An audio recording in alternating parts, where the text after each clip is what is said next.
Alrighty, friends. We should be live. I do hope. There I am, my gorgeous mug.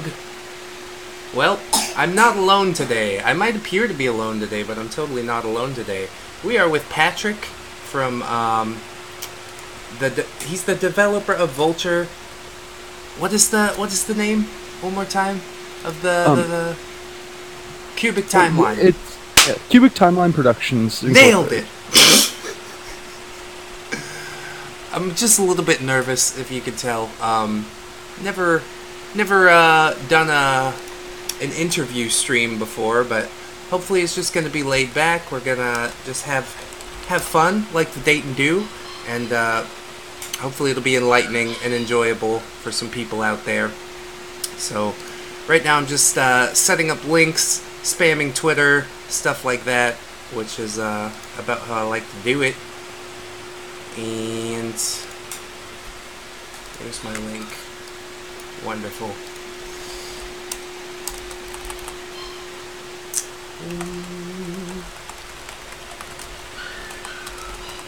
You get our social media on, sharing that around too a little bit here. I appreciate that, because yeah, you gotta get some reach. Get my support small streamers hashtag. Is 1,000 subs small? I think it's pretty small. For me, it's pretty large, but... Well, you know, it's 1,000 people. It is what it is. The internet's a big place, but I think that's not nothing. Yeah, I mean, I cried during my 700 subscribers. I was like, you guys are the best. And I still mean that. It still makes me want to cry if I think about 1,000 people sitting there watching me spurg out on the internet. Yeah, I mean, it's pretty rewarding when you start to get some of that traction. Yeah, I mean, I sat at 200 to 300 subs for a year, and then Watch Mojo kind of farted in my direction. They're like, hey, this guy did one of the top 5 best role plays on the internet, which... I don't know if it's the best because it was my first one, but thanks for the plug, and I jumped up to 600 overnight, and from there it's just kept going. So we'll see how far I could take it. Yeah, well, I mean, best of luck to you. I can't imagine how stressful it would be to try and be a kind of public personality. As you can tell, I'm probably a little nervous here, so... Oh, we both are. Don't worry. Eventually we'll get into the groove and we'll just be like completely comfortable, but right now it's you know, a little bit what's happening? How do I interview people? It's alright. Just lay back. Hey, Game Train Updog, what's going on, kids? You got some questions for the devs, let me know. I'll go ahead and ask for you on your behalf, because I'm that sort of generous person. This game is called Vulture. From what I understand, it's a shoot 'em up. You'll be building your ship and stuff like that, which is really the part that turned me on the most about it, because I've spent probably 30 hours playing reassembly, which I don't know how it compares, but we're gonna put it to the test today. Yeah, I kind of like the art style. It's got like a pastel look to it, at least from the start screen. You wanna tell me how you made this? Well, this was actually a piece of art we contracted from some local digital artists. Okay. So no pastels. Well, yeah, I believe this was done entirely digitally, but again, this was, as a small studio, we are a mostly programming team, so... Yeah, that makes sense. We contract our art out. Mm-hmm. Well, I wish I knew how to do anything like that, but...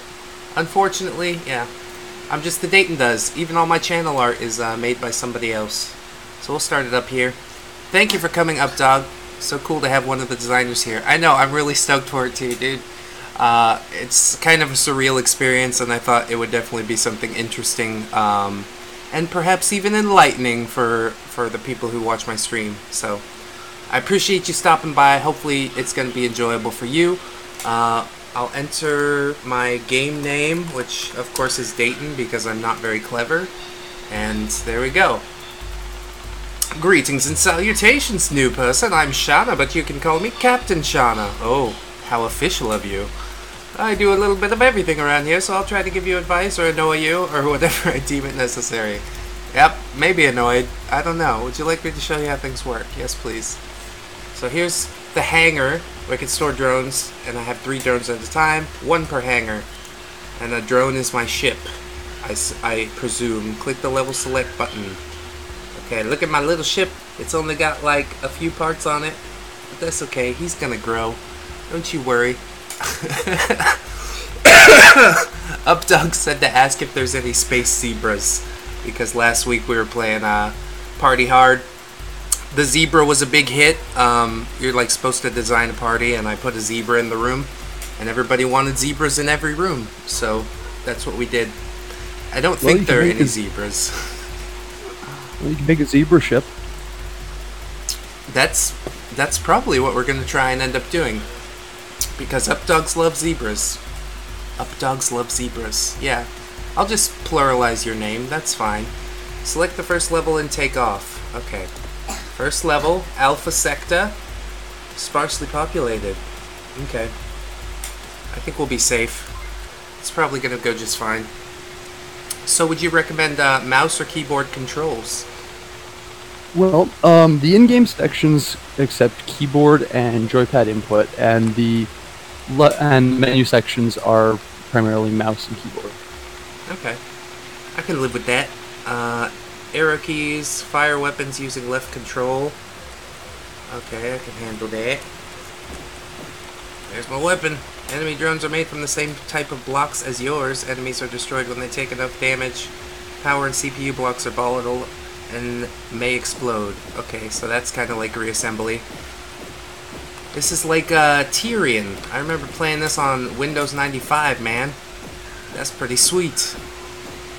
I'm hoping for lots of weapon upgrades. Well, I mean, probably, since you can upgrade the blocks and stuff like that.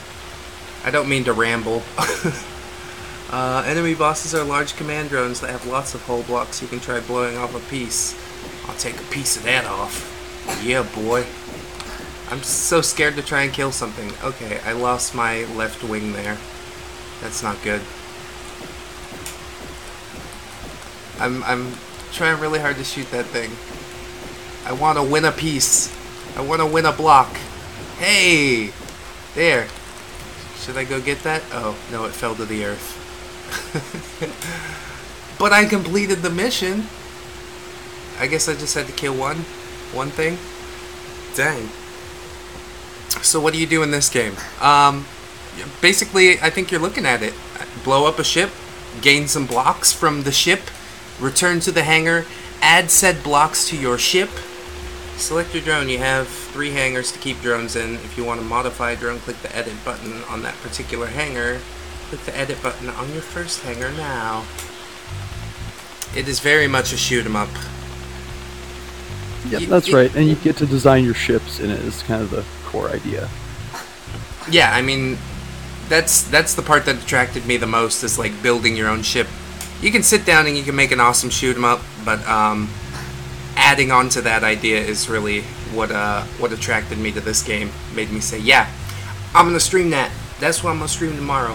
And I'm just a little aside. I'm so glad I got this stream all set up finally. I thought I was gonna miss the time by a whole lot, but things worked out nicely. Quite nice. Drones have stats that determine their performance. The most important stat is power and CPU. Your drone won't fly if it doesn't have enough.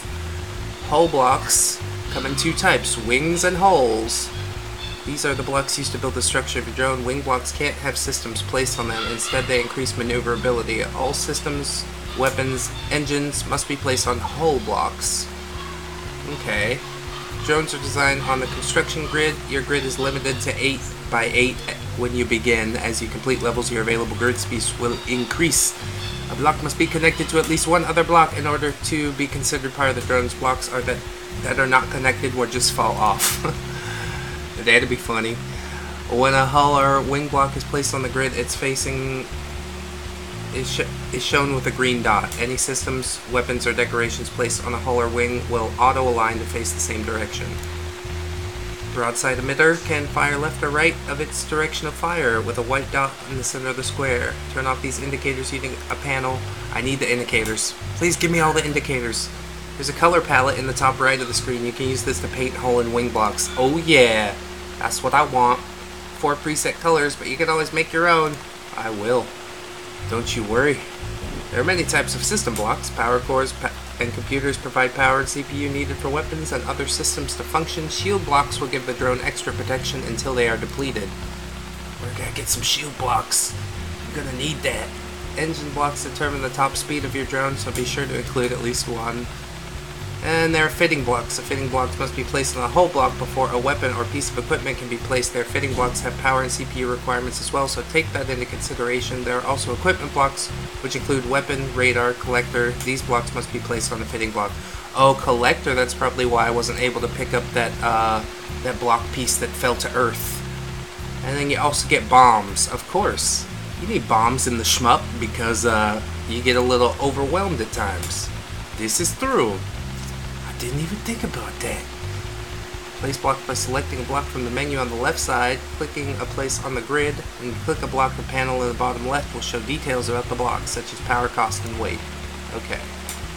Drone stats section on the right of the screen shows overall stats. If everything checks out, the bar at the top will say all systems ready.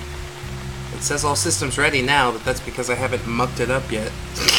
Go ahead and make some changes to this drone's design. Okay, I will. Let's make a zebra ship. Can I go zebra ship?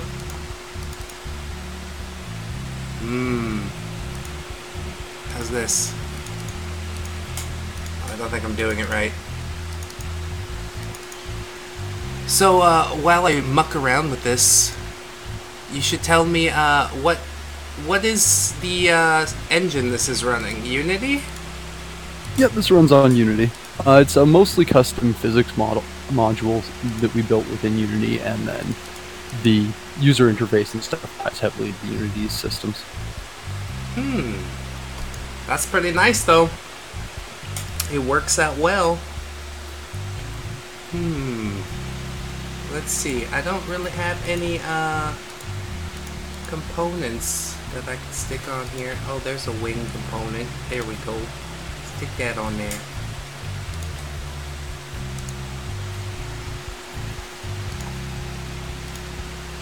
Yeah, I had like quite a bit of exposition there. I think. Yeah, we're actually working on improving the tutorial right now. That is a piece of feedback we've heard, and we plan to have a much smoother tutorial with a few more play sections, kind of breaking that up.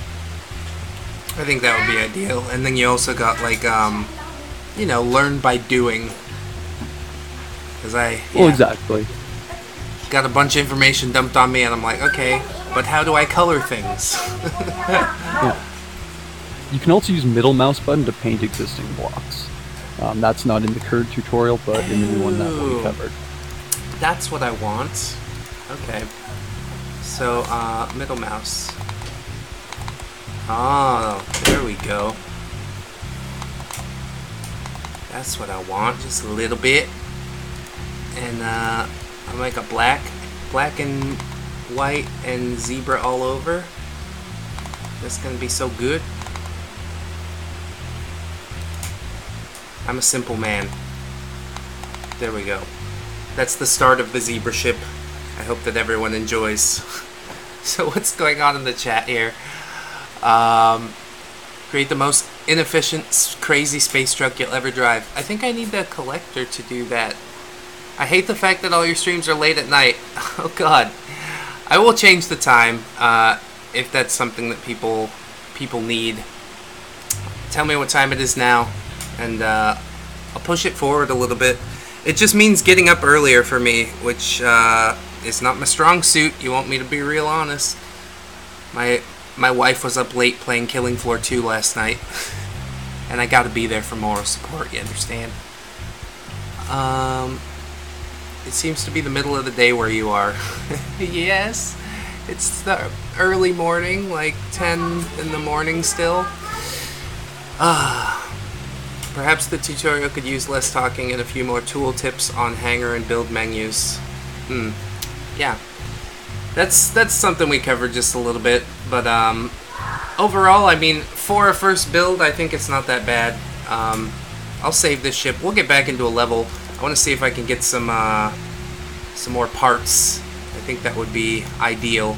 Oh, and I can name my ship. Yeah, ship named Fartbutt. Cool. Save. Save, save. It doesn't want to save. Oh, exit editor. It's already saved. I see what you're doing. I think you're like 13 hours ahead of me. You're mountain time, aren't you, up dog? I apologize. I set it all up when I was still working at a vitamin shop and whatnot, so things are subject to change. Well, I can shop for new pieces. New pieces of stuff. Candace is the drone parts shop lady. She kinda hot. She got a weird lip though. I don't have a lot to sell right now, but if you bring me a new part, I can make as many copies of it as you'd like. That is something I'd like. That save button could be use a saved prompt. Yeah, that's a good idea, Waldar. Like change from save to saved. I sell parts for a fair price, and I'll even buy back the ones you don't want. Oh, I don't have any parts to sell you, but I'll buy something. You can buy more blocks to use for your drone. Number of blocks for each type you have is shown next to the block icon. Could I use like some engine parts? Yeah, that's what I want. How many engines could I attach to this? Oh, it could get pretty interesting. I'll start with 2 additional. That'll do. And then you've got the power core, which I'm probably going to need to watch. Each engine has 10 power costs. Each power core gives me 70 cost. Not sure what the total is at the moment. Oh, and basic computer system. I should probably buy one of all of these, just so I'm safe. Just so I don't end up back here in like 5 seconds. Basic hull. Tech connector. Probably need that for my engine and whatnot. What kind of currency is used in this game? Space dollars? That seems like a dev question. What sort of currency? Well, it's just credits. That's why the symbol's a CR. Well, I guess it is, huh? Credits. That's what we use in the future when we're in a global economy. I hope you guys are going to enjoy that, being under the New World Order. Congratulations to all of us. We've become one. We've become a singularity with all of our brains uploaded into the same computer. That'll be nice. Then I'll have a bunch of programming knowledge. I can make a cool game too. What would you what kind of advice would you give to a person who hasn't developed a game but is looking to? Like a one-man team. Well, for a one-man team, I really think you need to just look at what your current skill set is, and it's all just about professional development, really. You just find some tutorials, do those tutorials. If you really want to be a dedicated component of a team for one specific task, like programming, then pursuing some post-secondary education in that field is also a wise move. Okay. So I'll have to contract out my wife, because she's the computer science bachelor. I'm just a spurg that uploads on YouTube. But really, yeah, I would love to make a game. I just, well, I mean, where do you start with that? Well, you start with an idea. I mean, it doesn't have to be pretty, and it doesn't have to work great initially. It's just the idea. You start a prototype, and then you continuously polish that until you have something that you want to show the world. That's a good point. I mean, how did Tetris start? How did Pong start? I think that's how a lot of the really good single-man projects kind of came about, is it's been, a person polishing something. Well, all I'm good at polishing right now is my knob, but that's neither here nor there. Let's see. I want to go paint these some more. I don't know why I'm so obsessed with like the ship editing part. Is it going to make like a huge difference when it comes to playing it? Am I gonna be like, I'm so glad that I spent all of the stream time? Well, the quality of your ship does have a huge impact on the gameplay. Everything from control tightness to acceleration speeds to general DPS and survivability are affected by your ship design. Okay, so I actually should probably not make it as fat as I'm making it, but I really wanted to fit these extra engines on there just to see how that'd go. Not enough CPU available. I knew it! I knew it! Okay, so do I need power core or basic system? Yeah, we'll go here. Rotate this a little. Not enough available. Oh, I gotta go back to the shop. I really didn't want to go back. But you're making me go back, aren't you? Good thing I saved money, though. Ha ha. Hey, I haven't seen you around before. Yes, you did. Candace, don't you remember me? Candace! Please, Candace! Oh, Waldar's going crazy in the chat. I'm already trained under the New World Order. Still there. I do? Oh man. There's so much going on right now in my head. Back to equipment. Wait, no, systems. There you go. There you go. Alright, all systems ready. True, true. Alright. How much freedom is there for building your ship? Where would I be able to get this game when it comes out? Also, hello, the Anger 420. We're having a great time with the dev here. I'm going in for my second run now.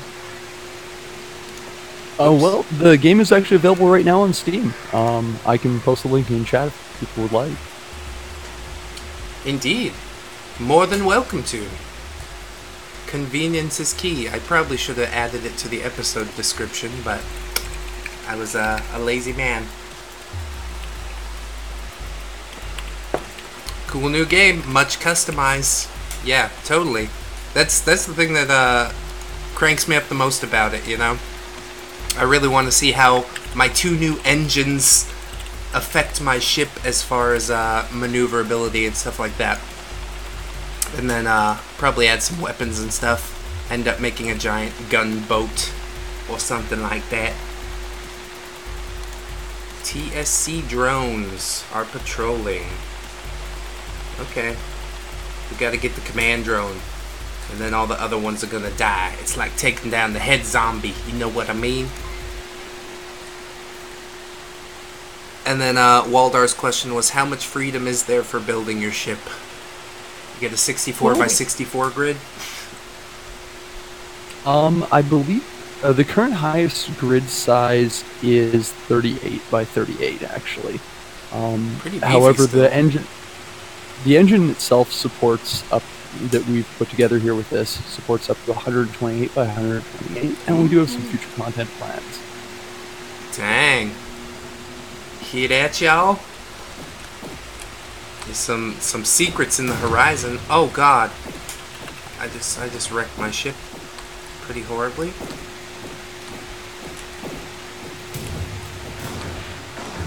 Oh, I keep doing it. I shouldn't keep doing it. Well, at least I exploded that guy. And I exploded a gun. I do notice a bit of a difference with those two new engines. I'm definitely turning faster. So that's quite nice.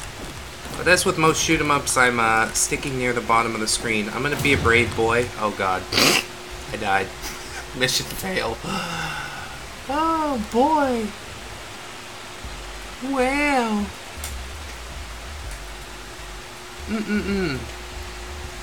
Oh yeah. You should get it. I mean, definitely support the dev. It's their first game coming out, and there's much more to come from what I understand. It's like a high-tech Galaga. Similar, yes.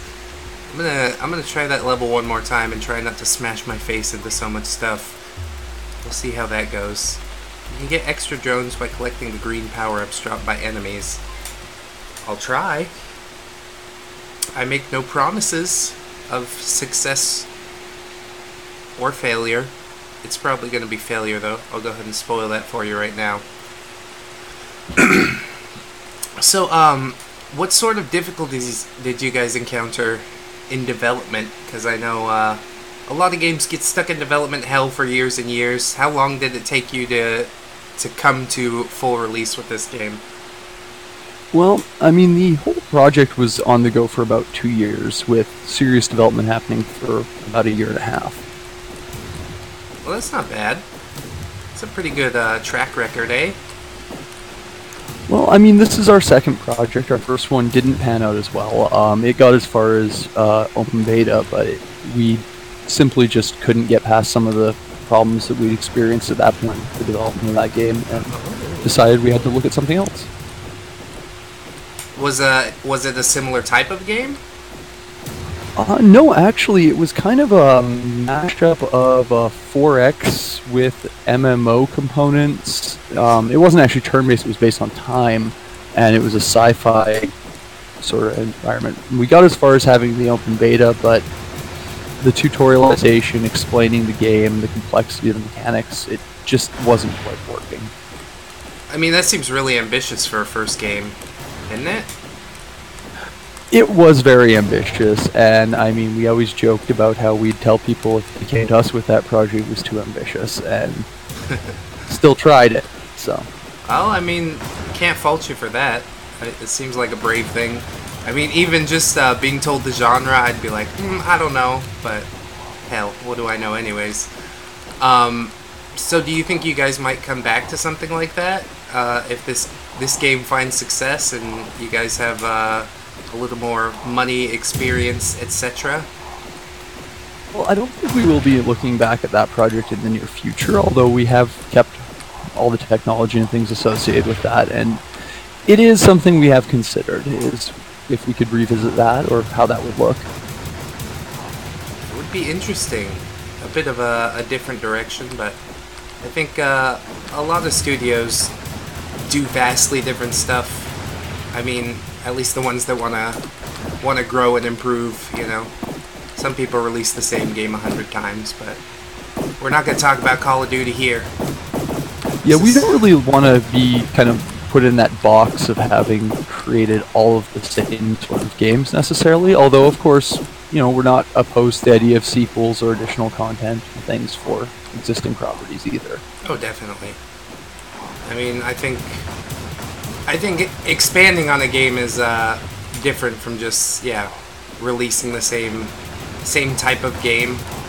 I mean, I don't want to sniff at any developers that have contacted me in the past, but there have been a couple that I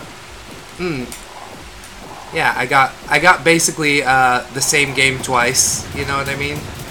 I started up and I covered this game already with the same name or a different name.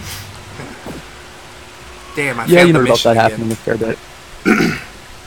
Well, it's just I think people getting too comfortable falling into that trap, you know what I mean?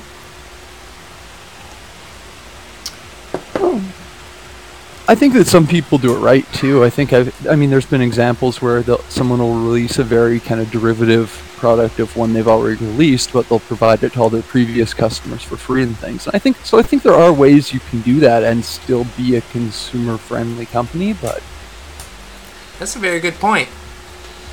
I'm looking at you, State of Decay. They released a high-res patch that they wanted people to pay $20 for. I'm like, no thanks, bruh.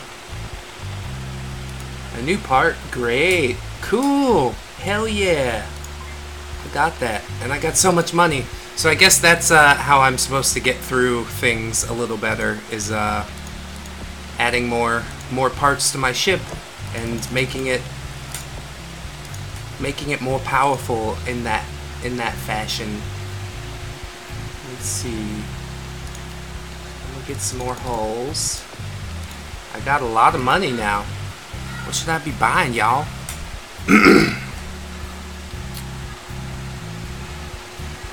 It's crazy how to hear how long these awesome games take. Gotta start them somewhere. Ain't that the truth, man? That's one of the reasons I'm scared to sit down and even attempt it, because one, I've got YouTube everything all the time. My wife will tell you about that. She's like, I don't know what he's doing on that computer all the time.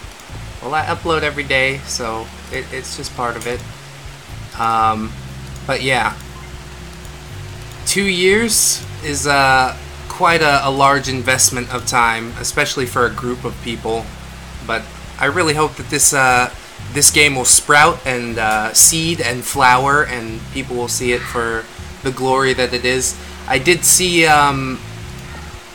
there's a negative review on the store page, and I'm like, interesting.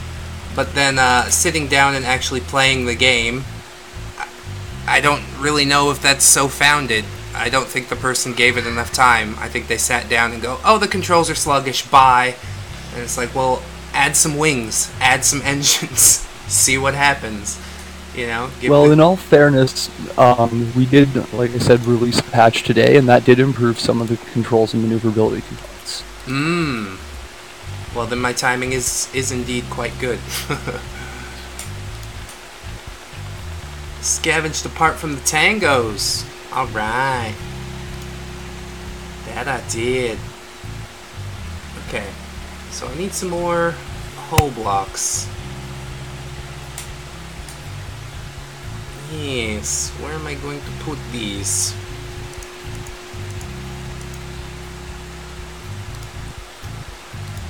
Alright, I should be doing black because we're trying to make the zebra ship.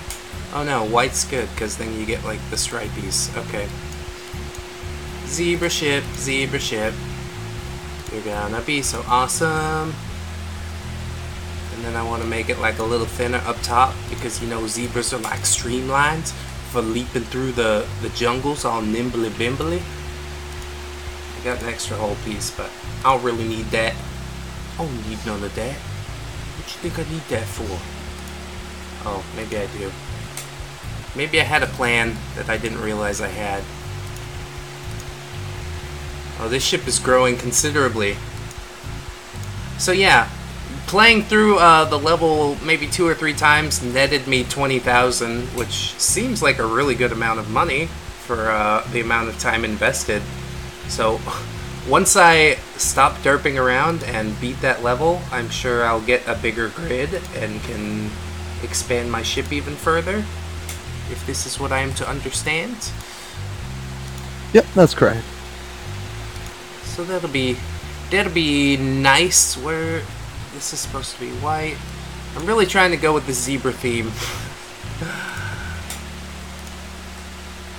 I don't know if it's working out as it should. Well, hopefully the editor's been made good enough that you can actually do that.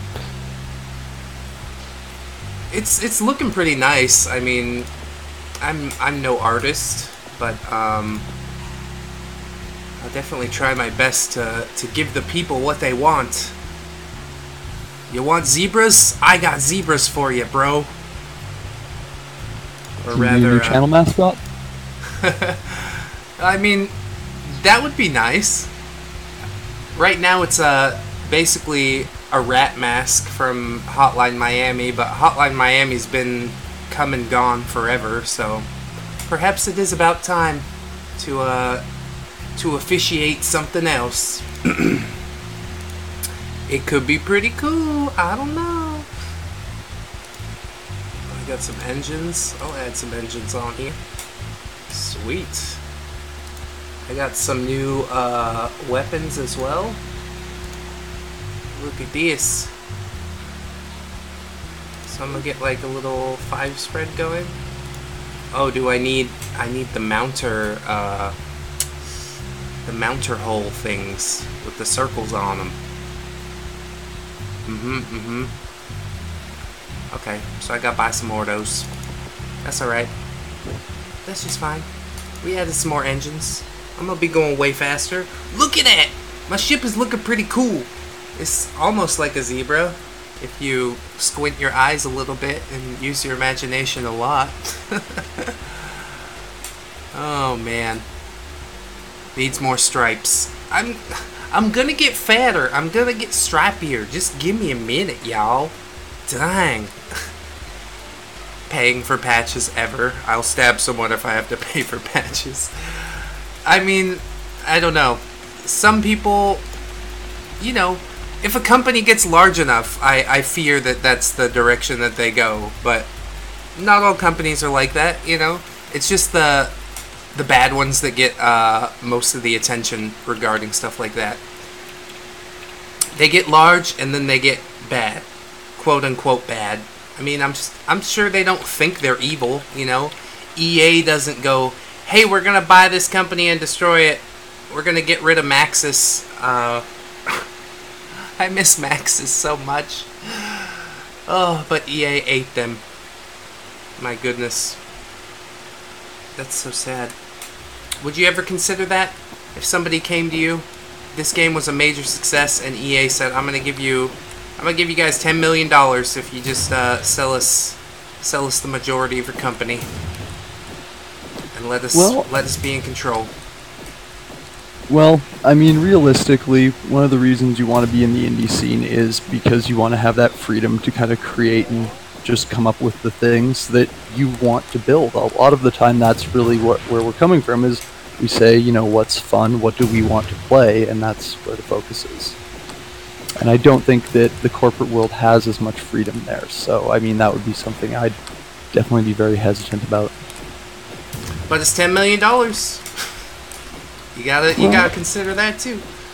Well, and business is business, and so you do have to consider that, and you do have to treat everything as, you know, a business if you're wanting your game to succeed, and if you're wanting to be a company that can exist long enough to support your game. That's definitely true as well. I mean, yeah, I've seen quite a few good companies go under. Atomic Space Command is a game that comes to mind. Developed by No You Shut Up Games only last year, and they ended up shutting down before their game even came out of early access. Obviously, a lot of people were pissed off. I think that's the reality of a lot of the indies that get accused of being vaporware within the early access, especially the ones that were really anticipated and people were really enjoying, is it maybe wasn't so much handled in on the business side the way things needed to be, or simply just the scope was too large, or other business decisions around that caused problems. Yeah, I mean, it's super hard, you know, to run a business, and then running a business as a small group of people is even more difficult. The only experience I can really speak from on that is like my YouTube channel, you know, but even I get, you know, false claims and like, we're gonna take you to court over this or something, and it's like, dude, you don't really have any right to do that. You really gotta know your stuff if you're doing it by yourself, is I guess my point.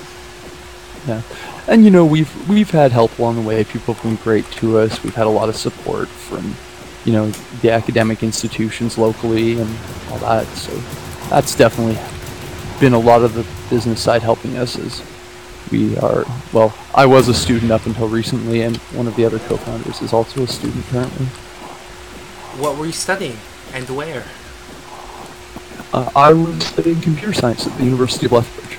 Oh, see, so same as my lady, except she's obviously a different school. Nerd. I mean, STEM fields, that's big stuff.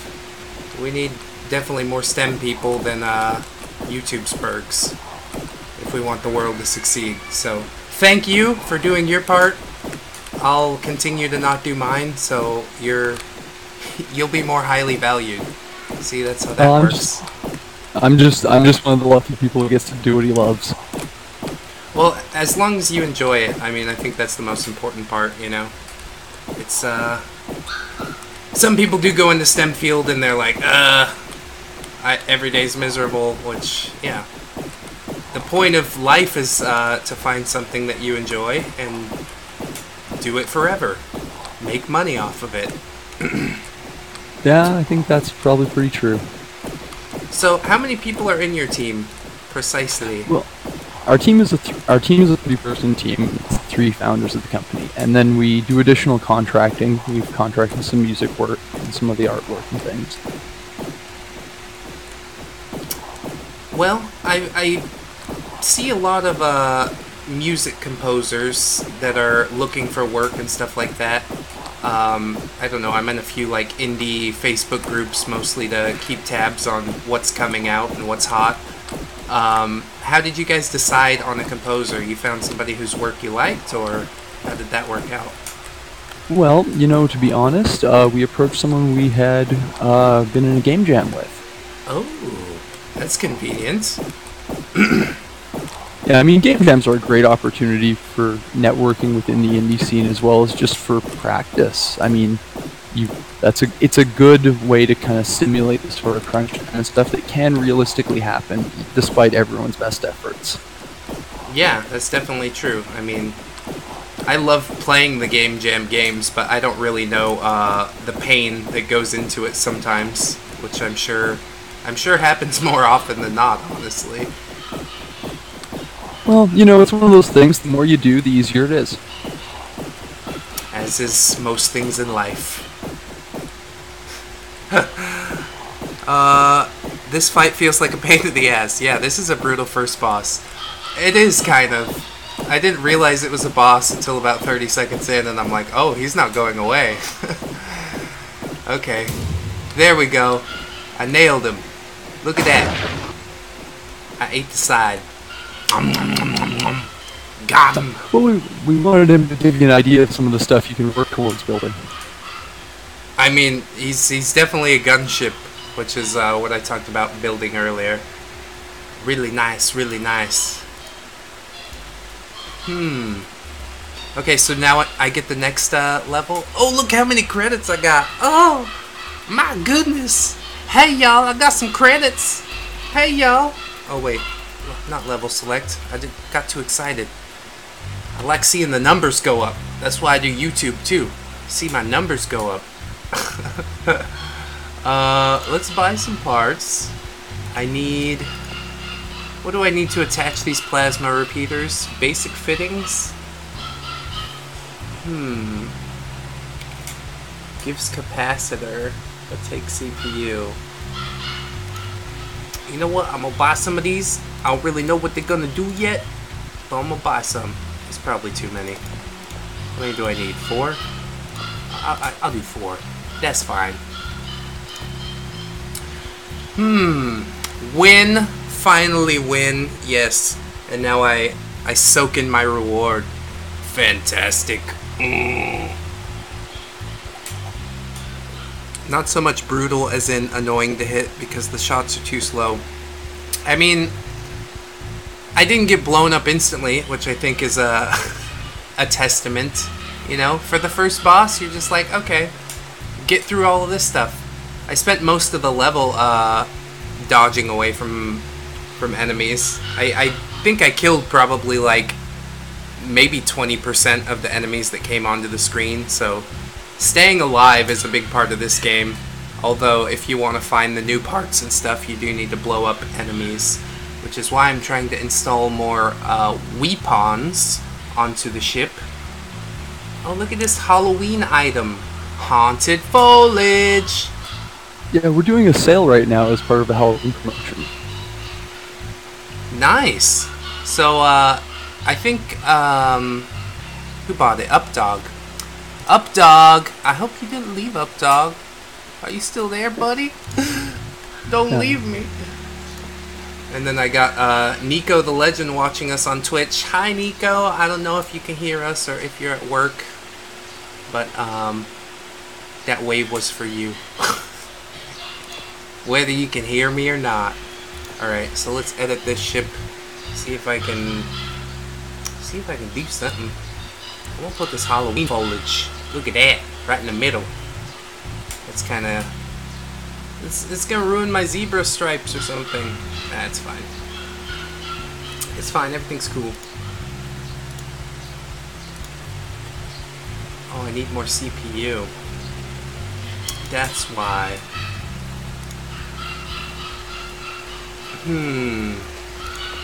So I can get CPU from the basic computer system or the power core? Or is the power core only... yeah, power core has CPU cost. It reduces power cost. So I'm gonna get a couple more of these. Couldn't hurt. Why not? I'm gonna see what I can do. I just want to make the best shit possible. I think that's the whole goal. Let's see. Where do I fit this on? Oh man. I sent the Steam link on Discord, by the way. Oh. Let me take a minute. I'm gonna add that to the chat description. Just in case people are looking and going, what is this? Where do I get this? I'll let you know.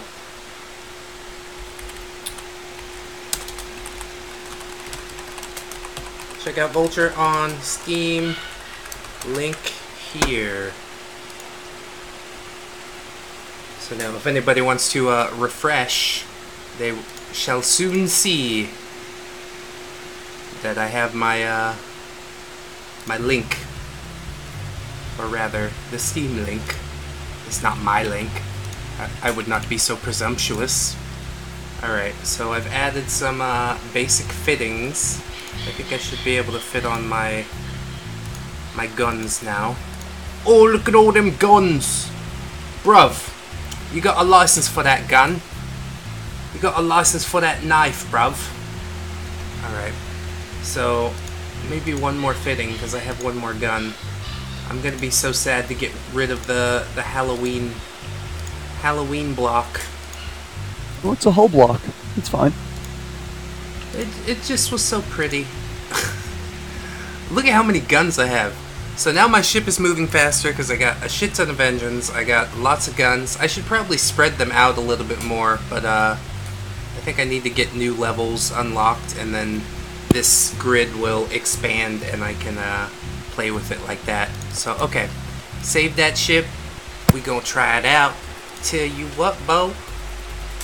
Oh, look at this. Beta sector. Finally. I did it. I don't feel like such a spurg after all. Destroying Tango Sector Coalition command drone has completely disrupted their operations. Here's what we know. Intelligence suggests TSC have responded to our attack by increasing presence in the Bravo sector with more drones and another command drone.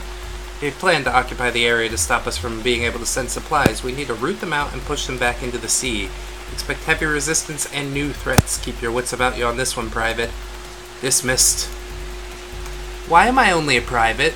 Do I get upgraded in this game? Can I become the general that I always wanted to be? Yeah, you can earn a promotion or two. Okay.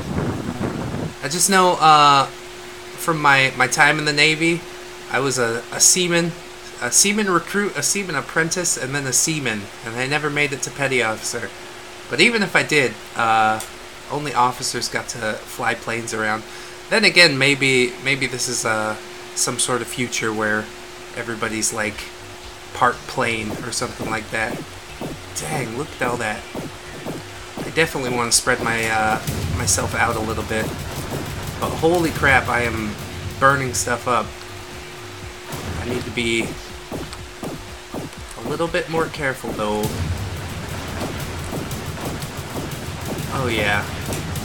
That's really nice. You feel the upgrade. You know what I mean? You add the new guns on and you're like, hey, I'm glad I did that. Now I'm really wrecking stuff. I was doing okay before, but now I'm ultra okay. I'm double okay. Damn. Just 3 extra missiles and what do you got? Well, I guess if you started with 2 and then you add 3, that's like 150% more firepower. So, that's pretty significant. That's good math, I think. Can you help me out? Is that good math? It's about right. Okay. I just like to pretend to be smart sometimes. Usually I just talk, and then hopefully it all kind of comes out in the wash. I'm like, okay, I think that was right. But it's especially hard during a live stream because I don't have the magic of editing. If I say something stupid, whoa, those ships crash together. Enemy ships can crash into each other? Can I lure them to do that? Yes, you can. Oh. Dang. I should be more aware of this. Okay, dip through, zip through. Okay, I didn't get that guy. That's alright. That's alright, we're gonna get the next one. Lots of beam weapons going off here. Oh, oh, oh. I got beamed. I got beamed, bro. Beamed by the beam. And I did lose a missile. So, your ship doesn't regenerate in any way? Like, if you lose a part, then that's it for that part until you end up dying and respawning? Well, there's a repair power-up as well. It's the purple one. Oh. I was assuming all these little blocks I was picking up were like parts and stuff. Well, the red ones replenish your bombs. The yellow ones give you extra money. The purple ones are a repair power-up. The green ones are an extra life for the level. And the blue ones, they're the ones that give you unlock new items. Oh, okay. Green and blue. That's what I want. That's what I need. Should I be shooting bombs? Where's my bombs? Show me bombs. I don't believe you've unlocked any yet. Oh. That'll solve that. Oh my. The ship just kind of phased in. That's alright, I'll get you. Whoa. I got him. Mission complete. Hey y'all. Dayton does it again. Yes. And Nico's telling me to update the game to Vulture on Twitch's dashboard. But unfortunately, Vulture is not available as an option on Twitch's dashboard just yet. Hold on, I'm gonna sit on this screen for just a minute. Let me try this right quick.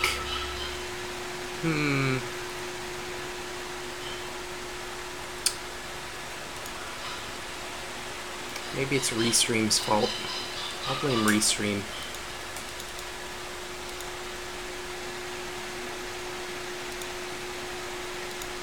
Yeah, that's interesting. I don't want to sit there and play with it too long. I want to play game. That's what I'm here to do. Oh god, look at all those credits. Wow.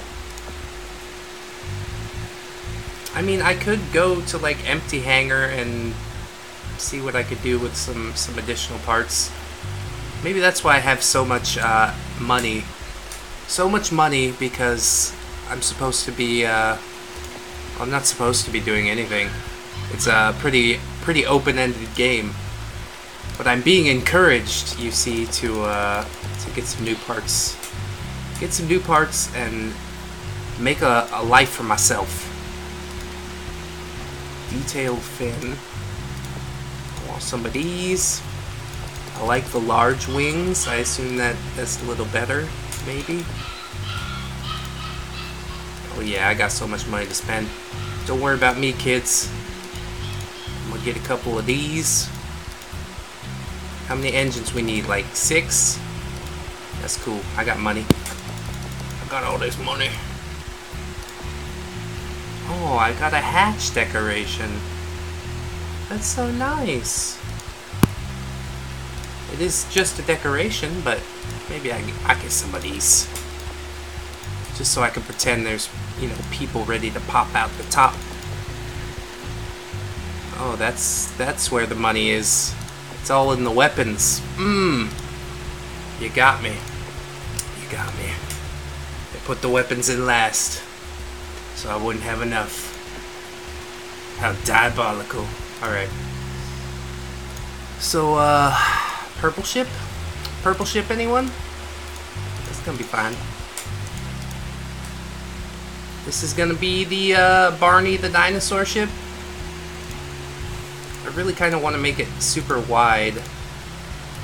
Just so I can, fit many dooming devices upon it. You should have unlocked another grid size by now. Oh, that's the zoom. Where's my It's in ship size. Oh. Hey, cruiser. That's what I'm talking about. All right. So let's go super wide. This ship is not going to be finished quite yet. I'm going to need to add some more stuff to it. But to start, I should probably tuck these things away in the back so I'm not getting dead immediately. I'm just trying to do something different with this ship. Because if all my ships look the same, you're going to be like, Dayton, you're the most uncreative person ever. And I'll say, first of all, yes. Second of all, let's get some more money. Let's get some more money. Select this ship here. I'm going to go that Charlie sector. You don't have enough capacitor for all your weapons, they will shoot more slowly. That makes sense. That's better than shutting them off. Shutting them off completely.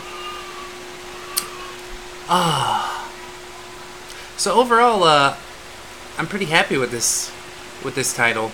How do you feel it came out in the end? I mean, obviously, if you weren't completely happy, you wouldn't release it. But are you proud? Is it like seeing your baby born into the world kind of thing? No, we're proud of what we released, but we do want to acknowledge that there were a few flaws, and there are a few things we can improve on still, and make some small adjustments. We also actually have a few of the cut features that we're planning on releasing as a content patch. Any previews? Any sneak peeks? Well, it will be dramatically extending the modding interface and adding local multiplayer. Local multiplayer. Heck yeah. I mean, my wife, she has interesting taste in games. I could probably convince her to sit down and play it.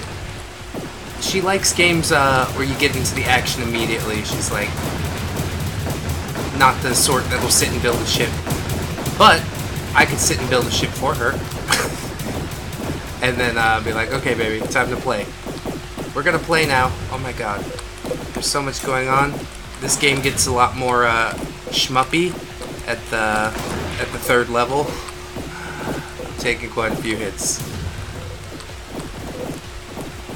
I won't say difficulty spike because it's not. I was prepared for this. I spent my whole life getting ready for this exact moment. Right now. Dang. Oh, I just got lasered in the face. So, how have you inspired yourself to come up with all these different, like, enemy ships and weapon designs and whatnot? Is it just, like, based on games you played, or...? You know, it kind of actually is based on just games everyone on the development team was familiar with and played growing up. You know, Strikers and Raptor, Raiden, that sort of game. Raptor and Raiden. Those are two that I'm quite familiar with. I do like quite a bit. Yeah, Raptor was really our primary inspiration, actually. I can see that. I mean, yeah, I was comparing it to Tyrion, but that's because that's what I grew up with. But yeah, I can definitely see it. I see it now. It all makes sense. So I'm basically trying right now to find more weapon blocks. I want some cool lasers like the enemies have. Can I find that? Is it just randomized or? Yeah, block drops are randomized. You can find new weapons in pretty much all of the levels, level 2 and 3 being a couple of good candidates for that, if you're looking for new weapons for the tier 1 weapons. Well, we are on level 3. I might have to go back to level 2 because that's one that I can actually beat. Actually, I will beat level 3. I just have to put my mind to it, you know? Put my back into it. You can do it, put your back into it. That kind of thing? Anybody? Missy Elliott? That's cool. What kind of music do you like? I don't like Missy Elliott. That's just a joke that we make sometimes. I'm sorry, what was that? What sort of music is your preference? Did you... Well, you know... Did you add any of it to this game? Your Well, tastes? I mean, admittedly, some of the music was just obtained through freely available assets that can be used in projects because we don't have any composers on our staff. And we contracted some out, and we kind of let the contractors have a lot of free reign as to their inspirations. So my personal taste in music didn't really get conveyed in this, no. Would you have liked that? I don't think my personal taste in music actually would have really meshed well with the genre. I think what we have probably worked better from a thematics and just kind of retro feel standpoint anyway.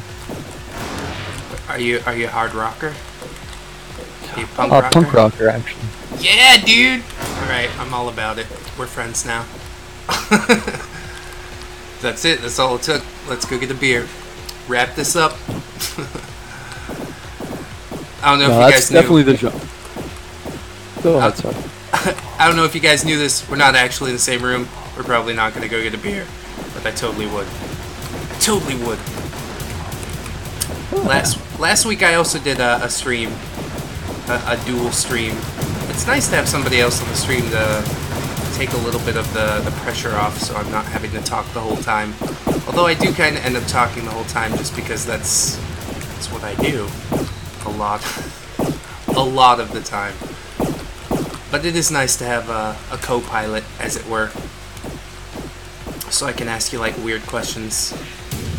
Not necessarily game-related questions. So I apologize for that. Oh, it's no problem. I mean, we're happy that you're doing this.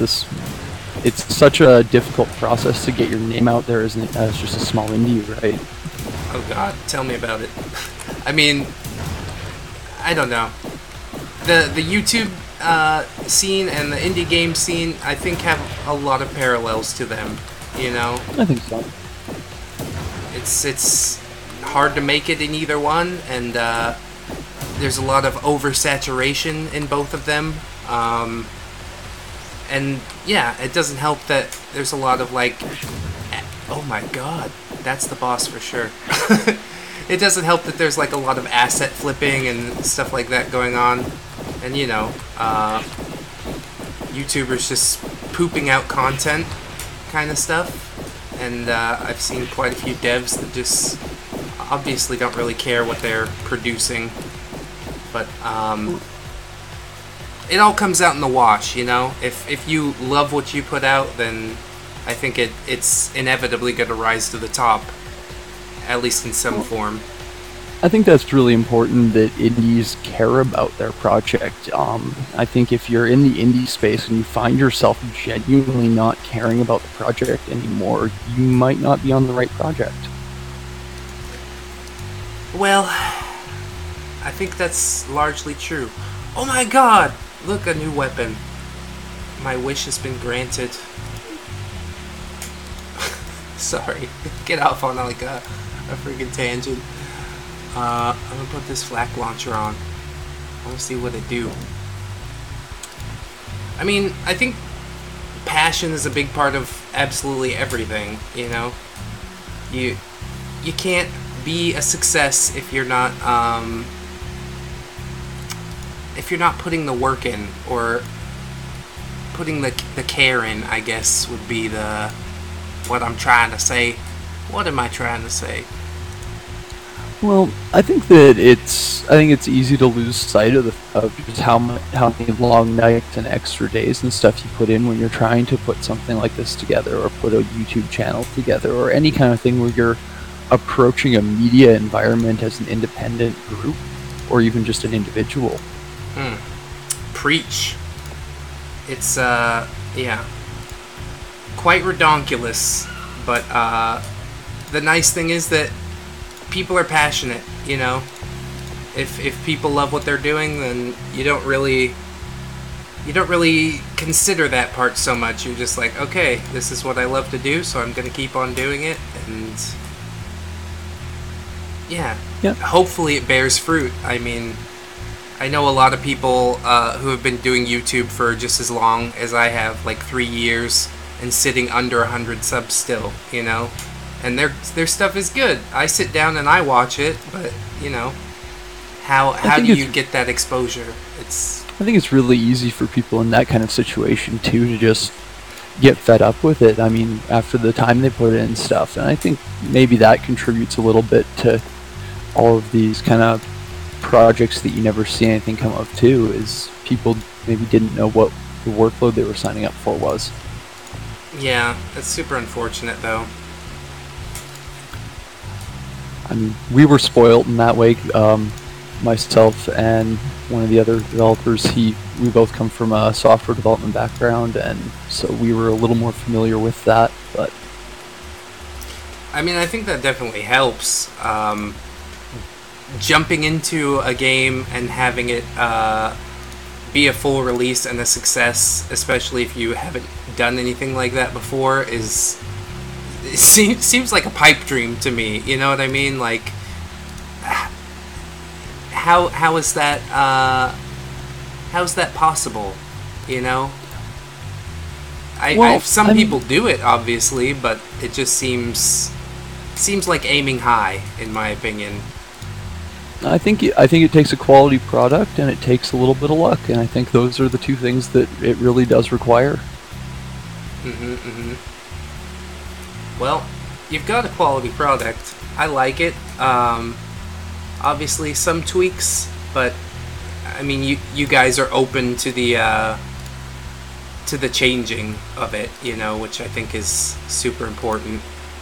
Some people go, my product's great, don't talk to me about it, and I don't know. I've heard a few feelings on the indie dev scene with some of my reviews, but yeah, I just try to be honest. The one that comes to mind is Where's My Mommy review, which is like a poop platformer kind of thing, and I really enjoyed the memes until I came back to it the next day and said, wow, this game isn't funny to me anymore all of a sudden. And it's, yeah, impressive to me that you guys went in a serious direction, and it still is able to wrap me up as it is. You know, there's not a whole lot of humor to be had here, but that's because the game doesn't need it. Well, we really want it to be a game about thinking about your character design, sort of, is the notion we had with it, is you're designing the drone that you're flying through the levels, and so really giving people this granular control over that was a take we hadn't seen a lot of in the shmup genre. Definitely. I mean, I've seen, I keep comparing it to Reassembly because that's really the only other game that I've sat down and built a ship in, but that was more like a sandbox kind of thing, you know? You'd go try and conquer this living universe, and this is definitely more story-based, and yeah. I don't want to say more interesting, because both games are interesting in their own rights with their own merits, but yeah, it's interesting how a similar idea can fragment off into so many different versions of that idea. You know what I mean? Well, I think that there's a lot of room for taking these old game concepts and bringing in new mechanics, like the block builder sort of thing is very much a byproduct of modern games, whereas this level-driven arcade shooter is very much a byproduct of kind of a bygone era of gaming. Yeah, I mean, we missed it. We're glad to see it come back, at least I am, because I don't know why would it fade away, you know? It seems interesting to me how things come in and out of fashion for seemingly no particular reason. It's Well, I think strange. with a lot of these older games, while you have this nostalgia kick for them, there's also a lot of things that just really wouldn't be seen as forgivable choices to have made in the modern games landscape. You know, they don't have the same depth that a lot of games do, and when you're competing with games that do have legitimate depth for $4.99 on Steam, you have to have some kind of depth to it, which a lot of that stuff doesn't. Yeah. I mean, I'm a simple man, you know, I can play a high score based game and be like, yeah, I had a good time with this. Am I going to be playing it for hours and hours and months, as it seems to take nowadays to get to the top of the Steam leaderboards, or I don't know what they call it. That thing that everybody wants to be on, you know? Yeah, the leaderboard. The charts, something. But yeah, you've gotta have an extremely addictive game to top that. Oh, I've got a new engine. Dang, I didn't even notice.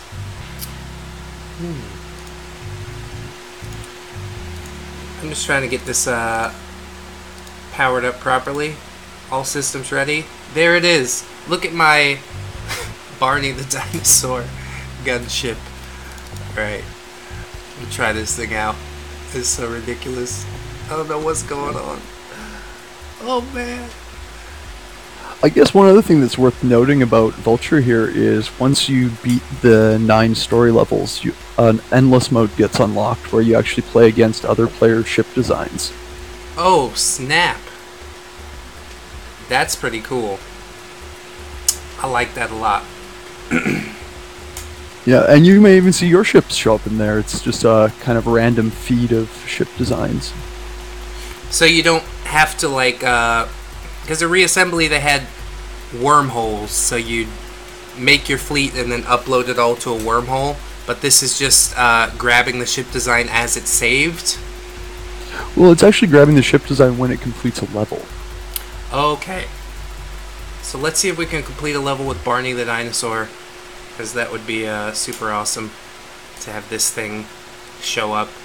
I really want to make it look like Barney. Does like the lopsidedness of your ship have anything to do with how it flies and stuff like that? Or can I make it as lopsided as I want and it's all based on how many thrusters and wings it has? You can make it as lopsided as you like. We didn't want to restrict players' ability to design cool ships by things like symmetry, which would just end up being a pain. Cool. So Waldar's question of if I could make a giant penis? Yes. Yes, I can. I can do whatever I want. And this fatter ship is definitely doing a better job of clearing enemies out. But I am taking a lot more hits, obviously. There's kind of a trade-off there. The total amount of damage your ship can take is partly based off how many blocks it's comprised of as well. So. Oh, so that's why I'm not, like, instantly dead. There's the repair power-up. Perfect timing. Is the repair power-up based on how destroyed my ship is, or is it, like, just RNG having mercy on me there? I'm sorry, you cut out there, actually. Oh, no worries. It's Philippines internet. So, I snagged a repair power-up, and my ship was, like, super destroyed, so are the power-up drops based on what you need at the time, or is it just the RNG having mercy on me? I think that would be the RNG having mercy. How nice. Cool. I prayed to RNGesus before we started this thing, so that was mostly for the stream to work. But that worked, and then many more blessings upon me. And my ship is definitely moving super fast, too. I'm liking all these engines and stuff. The ship size is definitely a helpful thing. Although, yeah, how do you counterbalance taking all that extra damage? Like, I want the spread, but I also don't want to take so many missiles to the face. I guess it can't be Yeah. helped. That's the trade. And that's partly why we decided to give ships essentially be able to take more damage, because you can take more hits if you're more blocks as well. It's kind of this trade-off. Yeah. So if you're a big, tight control shmup fan, you can build your ship to be a tight control shmup ship. If you want to be a giant tank that doesn't range, just covered in shields and guns, well, that's a viable option too. I think that's a really nice thing about this. I mean, sitting down, reading just the description of the game, it's hard to imagine exactly how it's going to play out, Obviously, it sounds like a cool concept, but you don't really realize the nuance to it until you sit down with it, and then you go, wow, this is pretty nice. I didn't realize that I would be such a tank lover in a shmup, Yeah. Well, I mean, a lot of the design decisions we tried to make have really been informed by, let's give the players freedom with this. I think it works out well. Oh my god. And here's this boss again. Now how can I tell when he's gonna shoot? Is he moving forward a little, or is he just like, I've only got one missile? And wrecked. Mission fail. Dang! You got me so good. That boss is hard. Let me tell you something. That boy. There's a trick to it. I don't know what it is yet. I'll expand my ship a little more. We'll get this all figured out. Dang. So, kind of related, kind of not. What is Cubic Timeline? Why did you decide to name yourselves Cubic Timeline? That was just kind of us sitting around and saying, what is something? And we'd just been talking about timelines, and we'd been going back and forth on various components of how, this was for the other game actually. It was for how various components of the math side were going to work for the server, and it just sort of made sense. We came up with a few ideas, and this was the one that stuck. I mean, it's a catchy name, It just, yeah. I was hoping there's like a deep meaning, a cool story kind of thing. Well, we're a software company, so it's all about timelines. That is part of it. That's part of the meaning we wanted there. That's something my grandma always tells me too. She's like, you gotta look at your timeline. You gotta plan your life out a little better. And I'm like, I don't know. I'm still a spurg. I'm trying my best.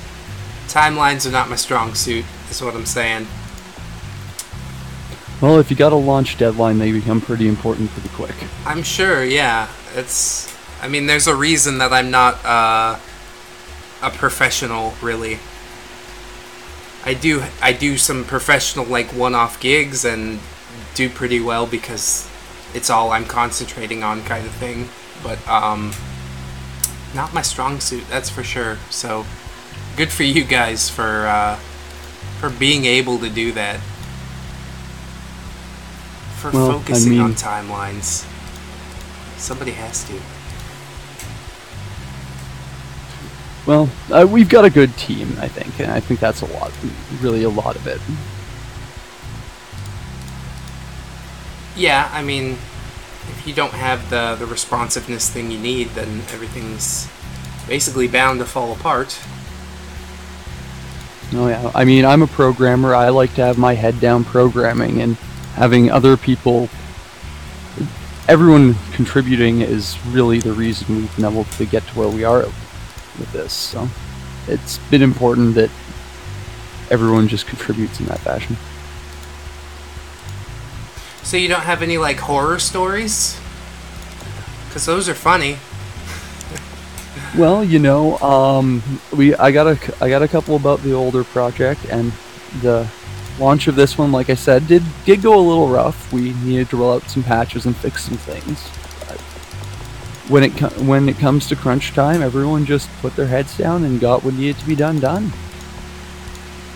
Well, I guess that's the most important thing, I don't want a lack of success just for the humor, you know.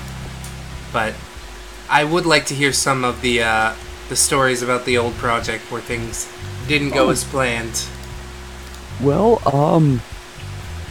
we were a brand new indie company, and we decided we were going to try and make an MMO. That pretty much, I think, sums up the worst of it. But by and large, what happened was we had a lot of ideas, and we didn't really know how to present them to players in a meaningful sense, because we didn't take the time to design tutorials and instructions. And I mean, even this game, I think, has suffered from us still not really quite hitting the mark on that. And that's really come to be one of the hardest things in my mind about the design process, and what makes a good game is how to convey the mechanics. Yeah, I mean, I really can't imagine designing a game, and it makes sense to you, you know, because you're the one who put everything together.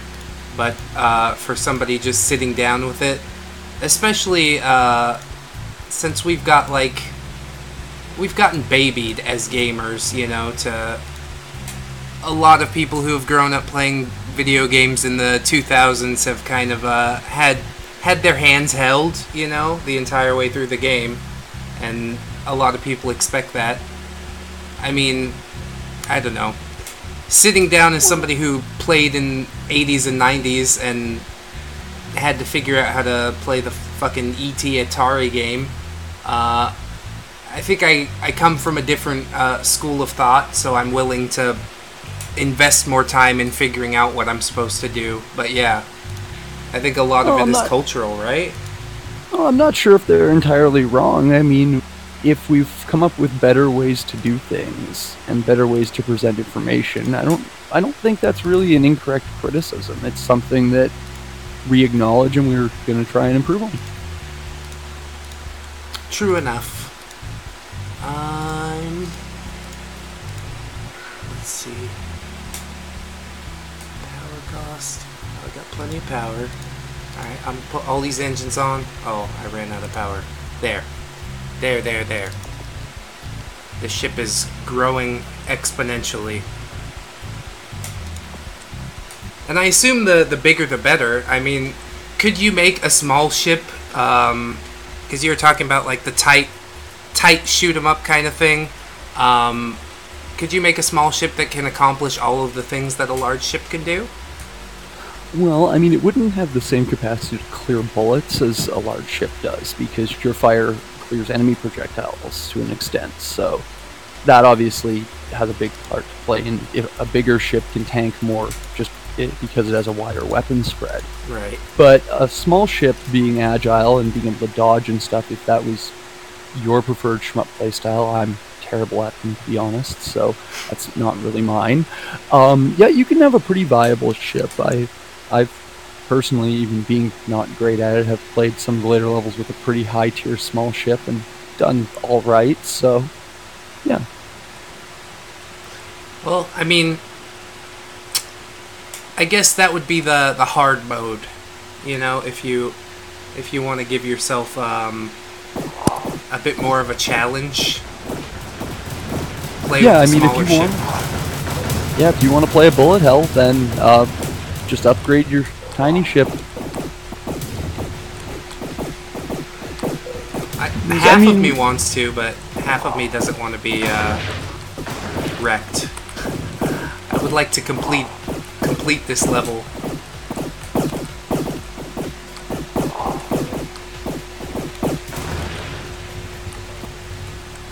Oh man, those lasers are just ruining my day. It's so hard, they come out of nowhere.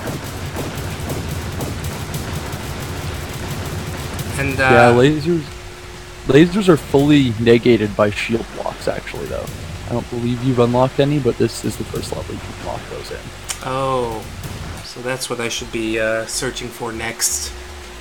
Because, yeah, they're eating right through to the power core, which is basically everywhere in the center of my ship, and then that explodes, and I'm dead. Oh, I'm halfway tempted to to switch things around a little bit, but we'll just see how I fare with the lasers. It's, you know, slam my head against the wall until something breaks. That's how it goes sometimes. I don't always learn from my mistakes. As you know, as a dev, I expect that you'd expect that I would learn from my mistakes, but as an extremely stubborn and not extremely bright person, I'm like, that's fine. Well, it'll go better this time because reasons. Well, I mean, with this game, we're trying to have this kind of limit where kind of hit this sweet spot where failing enough times in a level will still net you enough that you can improve your ship. We don't want to have players just be stuck because, well, that's no fun. Yeah, I mean, I've noticed that you do get a nice amount of money even for failing a level. That's part of the reason that I'm not hesitating to jump back into it. If there was no net reward for getting completely obliterated, then yeah, I would be more motivated to change things up quicker. But yeah, as long as I'm getting more than 10,000 or so, no problem. No problem. We got it all figured out. Yeah, I mean, it's not a freemium game. It's not anything like that, so we have no reason to punish the players progression-wise. Thank goodness for all that, because, yeah. Bless indie devs who are... What's Tech Circuit? Tech Circuit? Is that Shield? Yeah, bless those indie devs who are not jumping in on the freemium market, because, I don't know. As somebody who plays video games for fun, and not to spend all my money, it's really nice to just have a game that's a game. And I don't have to pay for continues or whatever the hell. Whatever they're doing nowadays.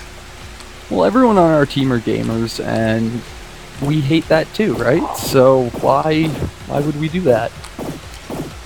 For the bucks, I guess. That's the only reason that people do it. They're trying to make some money. But like I said, passion project versus cash grab. And I think in the end, the companies doing the cash grabs don't last as long as the companies doing something they care about. I definitely agree with that. I mean, I don't know. People do play the freemium games, obviously, but it doesn't last forever. Eventually people come to the realization, hey, I'm paying money for nothing. I paid for this game that I already paid for, or something like that. I mean, that said, I think that there are a few examples of freemium done right, but it's one of those things where it's very easy to subscribe to a kind of predatory model, and I just, as a gamer, I hate that. What would you say is freemium done right? Like League of Legends? I would actually point to Warframe. Warframe? That's a pretty good example. What's predatory? Candy Crush? I'm not going to point fingers at anyone. Okay, that's probably a very good thing. I don't want to put you in an awkward situation. No, I mean, I'm happy to acknowledge it happens, but there's all kinds of defenses and disagreements on that, and I don't think my opinion would be useful there. Yeah, I mean, as a YouTuber, I don't hesitate to be like, I don't like this, I don't like that, but that's because it's all just one man's opinion. But when you're speaking in a professional capacity, that's probably the right choice, is to, yeah, just give that one a pass. I don't blame you at all for that. Well, I mean, and you gotta remember that any studio, it's made up of just the people who work there, right? And maybe I have to work next to someone who worked at one of those studios someday, and I don't want to have said anything negative about them in a professional capacity, especially when it very well could not have had anything to do with them, the decisions that were made. That's true. I mean, you never really know what goes on behind the scenes. I mean, that's the reason I'm holding this interview now, so I can kind of pick your brain and at least try and gain some knowledge about what exactly goes into games and the thought process behind all this stuff. Because really, it's fascinating to me as somebody who's terrified. But well, I'm definitely happy to be here answering questions. I mean, I think game design and making games is just such a great experience. It's something that I really encourage people to pursue. So, if people want to know more about the process or how to get into that sort of thing, that's absolutely something I'm always open to talking with people about. I mean, I think a lot of people are intimidated, you know. It is hard to be successful as an indie dev, but I don't think that should lead to not trying at all, you know. I applaud you guys for taking the leap and being like, yeah, this is what we like, so we're gonna at least give it a shot. And we need more people like that, putting it all on the line, you know. Well, I mean, like any business, it is a risk, especially if you're trying to do it in a professional capacity, which we are. But at the same time, it's pretty rewarding when you get that launch out. But my advice to a lot of indies, especially if it's in the hobby side, was don't focus on being a success. Focus on getting a project out there that you are proud to show people. I think that's sound advice. I mean, it's just like, yeah, I come back to comparing it to YouTube time and time again. It's just so similar, you know. There's a lot of people that get into YouTube and go, oh, I'm gonna be the next PewDiePie. It's like, yeah, probably not, but good luck. It takes a lot of legwork, and definitely getting out there, shooting the shit with smaller YouTubers, and I mean, eventually bigger YouTubers will take notice, you know, but it all starts tiny. That's the secret. Well, everyone starts somewhere. I mean, I'm not sure how true it is, but I know there was, I heard an anecdote at one point that Angry Birds was something like the 23rd game that studio had made, or something along those lines. I believe it. I mean, if the first thing you ever do is a success, then that's either extremely lucky or just extremely more than skilled. You know what I mean? That's a miracle, basically. Well, I think a lot of the time when you see studios or companies or people that the first thing they did was a success, I mean, sometimes, yeah, that is the case, but also sometimes that's just the first thing you've heard of them doing that was a success. And, well, that's probably because that's the first thing they did that was successful. Yeah, I mean, I don't know. Speaking from my own experience, the first things I ever did on YouTube, I think I mentioned this Hotline Miami, but a lot of my videos ended up deleted, you know, because once you've evolved a little more, you look at your first projects and you're like, what the hell was I thinking? I don't understand. And maybe you want to hide it from the public eye. Or maybe you're proud of where you came from, but I don't know. I'm a bit too proud for that, I guess. I can understand the sentiment. I had some old games on Newgrounds back when I was, you know, a teenager that I made, and I'm not terribly happy with his look, but I mean, that's where it starts, I guess, you know? Remember your roots kind of thing. And, well, you know. You know, there's even a couple project concepts and things from those old notebooks, from those old days that get thought out and considered every so often, so it's not like it was all a waste of time. True enough. I mean, when I was young, I used to make puzzle games and stuff like that. I really loved riddles and the like, and I recently got signed up. Well, I think I could talk about this. I signed up with Trilobite Games, and they paid me to make some of those puzzles. They're coming out with like a board game, so I have kind of helped in the development process, which is a really nice thing for somebody like me. I love games and don't really know how to make them, but I can make a puzzle and got paid for contributing, so it was a really nice thing. A great Puzzle experience. design, that sort of thing is very integral to the gameplay. I mean, even when talking about like how to lay out the ship components and stuff like that, we considered various sorts of like tile puzzles and things. Yeah, I guess that would go into even something more action-oriented like Vulture. That's pretty interesting to consider. Yeah, I mean, or you look at if the enemy patterns are all just geometric shapes essentially and things like that. So. Yeah, I mean, when you're in the middle of the game, it's definitely not something that you can consider, but or that you would consider. You can if you're minded that way, but I'm definitely not. I'm just everyman gamer. I'm like, okay, see stuff, shoot stuff. Great, we're getting money, right? And yeah, it's pretty cool to see the other side of it or consider the other side of it. Because yeah, even having worked on that project, I mean, it was a board game, you know. There's definitely a big difference between this and that. So I'm not gonna call myself a game dev just yet, but I want to be on my way. There are definitely people that do exist just entirely in the design space within games.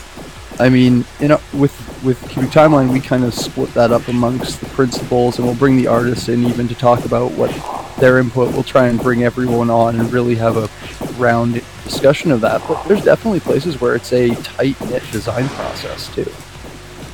I mean, that's pretty cool. For at least for people who are not professional coders and whatnot. Oh my god, I beat the 3rd level boss. What?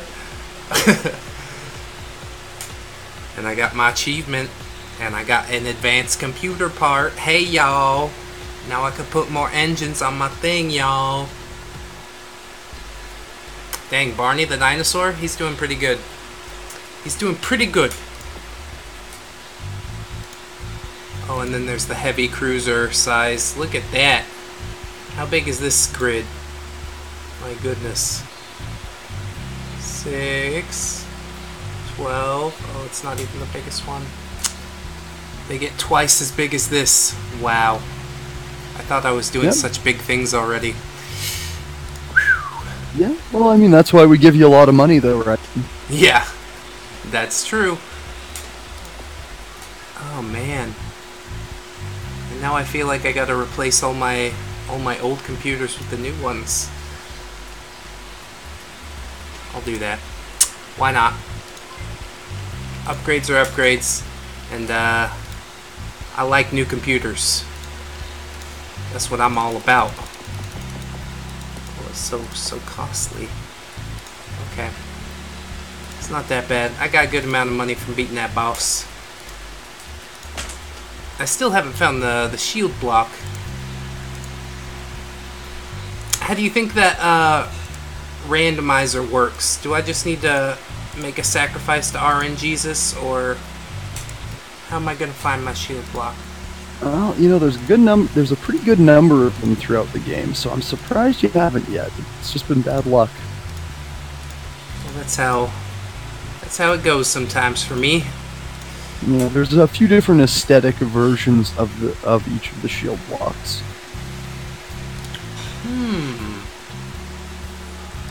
So that it kind of increases the pool of them being in the drop tables as well.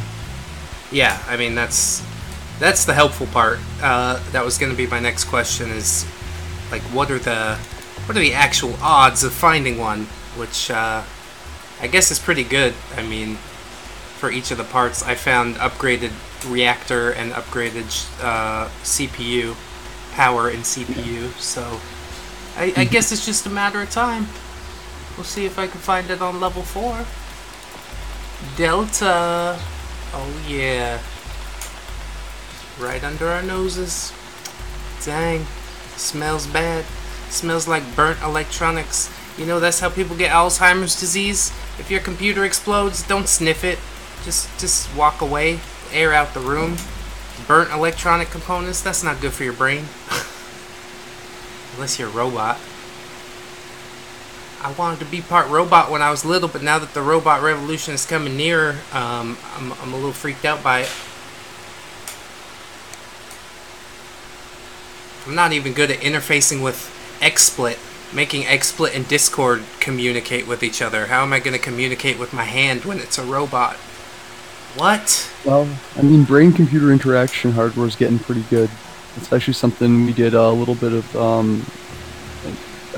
accessibility software R&D in. Oh yeah? Tell me more. Well, it's pretty fascinating. We were assessing some brain-computer interaction hardware to synthesize speech. Cool. Yeah. The closest I've ever come to that would be a game of Ski Free that I played in Fry's Electronics, where you just like stick your finger in a thing and try and control the little ski man, and then no matter how well you do, you get eaten by a fucking Yeti at the end anyways, but oh well. Yeah, it's probably a very similar sort of EEG technology. Yeah, I mean, that was 5-10 years ago already, so yeah. I mean, I imagine it's way further advanced now. Well, our research we were doing was actually on it's a hardware that was designed to be a game controller. Oh, that's super awesome. Yeah, I'm excited for the future. I'm terrified by a lot of things that go on in the future, but some stuff like that just gets me really pumped. Oh, there's some fascinating stuff out there when it comes to the human-computer interaction technologies. It's only getting more impressive. I mean, yeah, now I don't have to worry if I lose my hands, you know? Or, I mean, I probably still do for a few more years, but that's one of my secret fears is, like, getting into a car crash or something and losing my arm and not being able to do YouTube and video game stuff anymore. I would cry. I would cry every night forever. Unless I got one of those EEG controllers? EKG? Well, EEG. EEG. Why am I saying EKG? That's a different thing, I think. That's another hospital thing. I don't know. Yeah, that... I believe EKG has to do with cardiology. That's why I'm saying that, because my stepdad's a radiologist guy. He talks about all that. He's like, why don't you get into this? And I'm like, because I want to play video games. Listen, Dad, I want to be like PewDiePie. And he said, you'll never be like PewDiePie. Well, look at me now, okay? Only 51,999,000 subs to go. And I'll be at that sweet 54 million mark, or whatever the fuck. Oh, get a little ridiculous. I had my coffee now, so my brain is like snapping and trapping. Oh, you got one of the Halloween weapons. Yeah, corrosion, or what is it? That's not what I want. Chop. That's what I want. Let's see. Oh, there's a fin. This is not a maneuverable fin, though. It's just for decoration. So I got radar system.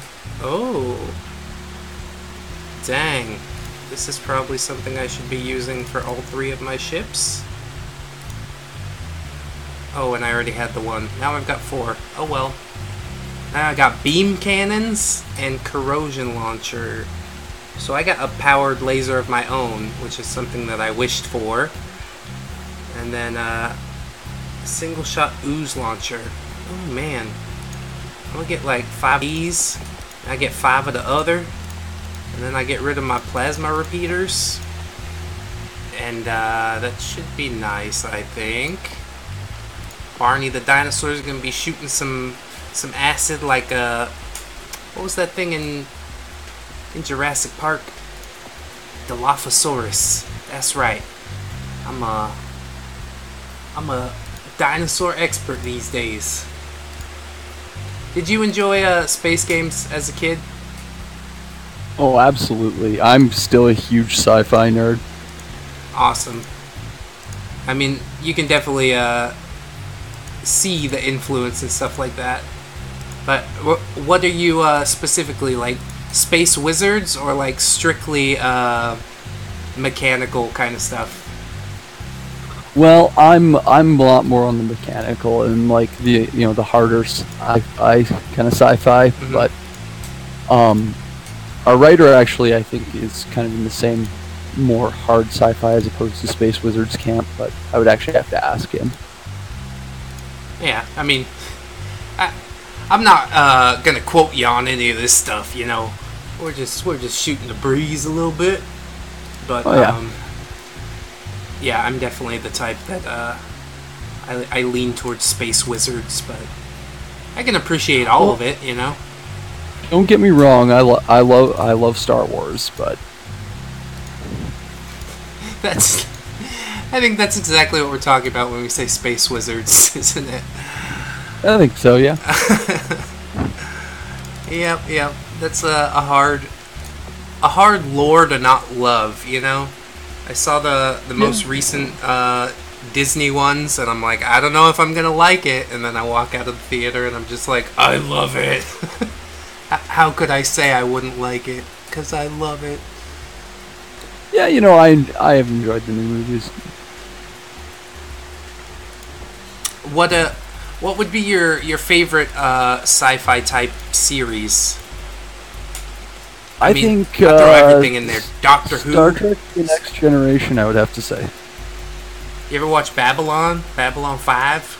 It's on my list, but I just don't have time to binge shows like I'd like to. That makes sense too. I had one of my friends telling me about it. I've never sat down and watched it either, but he he has a lot of free time because he's like independently wealthy from his dad. So he's like, I was watching Stargate SG-1, and here's why it's the best thing ever. Oh, have you ever watched Babylon 5? I'm like, dude. Well, Stargate's pretty good. What I'm interacting with is mostly YouTube stuff. Holy shit, that laser's awesome.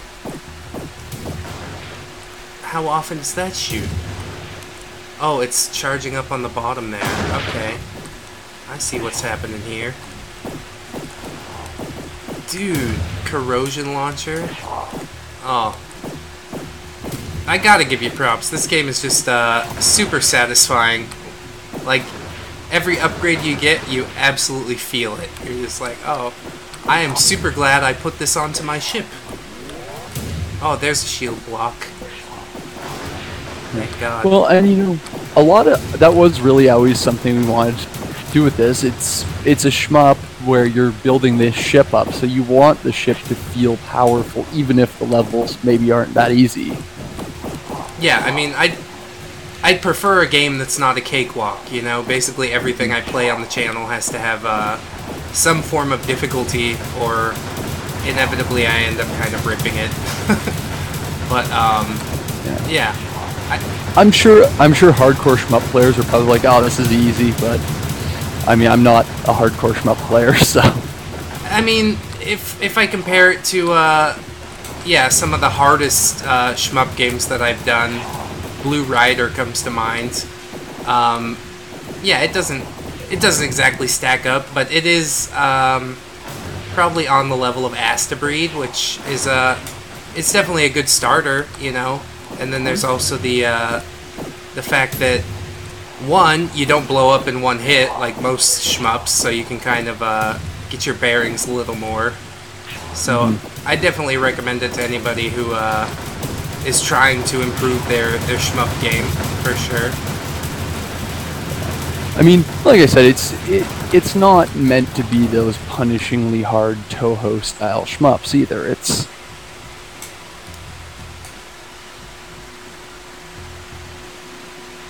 Well, I think that's what more just about. that's what's most appealing about it. I think you got a shield block. I did. I was very excited for that. Finally. I don't know how it took me so long. Let's get in the shop. Probably need some more. I don't know. Advanced computer system. Yeah, I put a bunch of those on. Let's get some more power cores. I gotta replace some of these. Oh, that's too much. That seems about right. And where's my shield block? Hull? System. Okay. Okay, there's the system block. Just so as we know. How many do I need? How big is the shield gonna cover me? Well, each one is one block. Oh! Oh! Dang, I'm gonna need a bunch. Or at least for the front. Like if I block it in the front, is it gonna block it all the way through the ship? Yep. Yeah, that's what we gonna do. Gonna try and work this out nice. Half of me wants to start even another new ship. But Barney the dinosaur is just going so well. Let's see, heavy cruiser, get a little more space. And then I'll even get some more space if I can complete this level, but first I gotta stop sucking. Stop with the suck! And then we'll do it. I think that's the first time I've ever said that. It's highly inappropriate. This is an interview setting, Dayton. How could you say such things? I don't know. I'm just not a professional. I'm sorry, everybody. I'm not easily offended. I'm quite glad for that. Oh, I need a hole here. Alright, I need to fatten this thing up a little bit. Yeah, I mean, I don't purposefully offend, but the deal with letting my mouth run wild and talking for 30 minutes at a time by myself is inevitably I'll say stuff that somebody disagrees with, and some people don't deal so well with the disagreement. They're like, how could you think this thing? And I'm like, I don't know, man. It's just me. But the people that I can get along with are the people that can either debate dissenting opinion or accept dissenting opinion. And yeah, that's what I value the most in somebody. I don't care what side of the spectrum you fall on. Just try not to be a dick. Try not to be a dick and we'll be cool. That's about what it boils down to, right? Yeah, usually. For most people. I guess I should go all shield blocks here. Now, shield blocks can be placed on wings, too. Oh. It said that in the tutorial that was a while ago.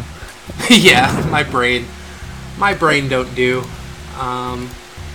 Well, more space never hurt anybody, I guess. We'll be alright. I think. I hope. Probably. I'll just stick some more guns on. Hey, that's the easy solution. Get a bunch of guns, put them on there. And that's perfect.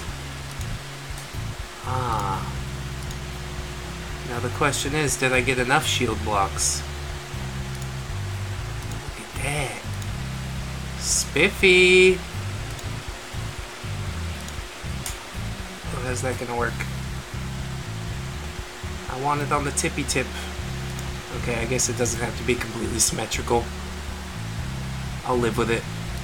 1, 2, 3. Not enough power. Oh, come on. Come on, guy.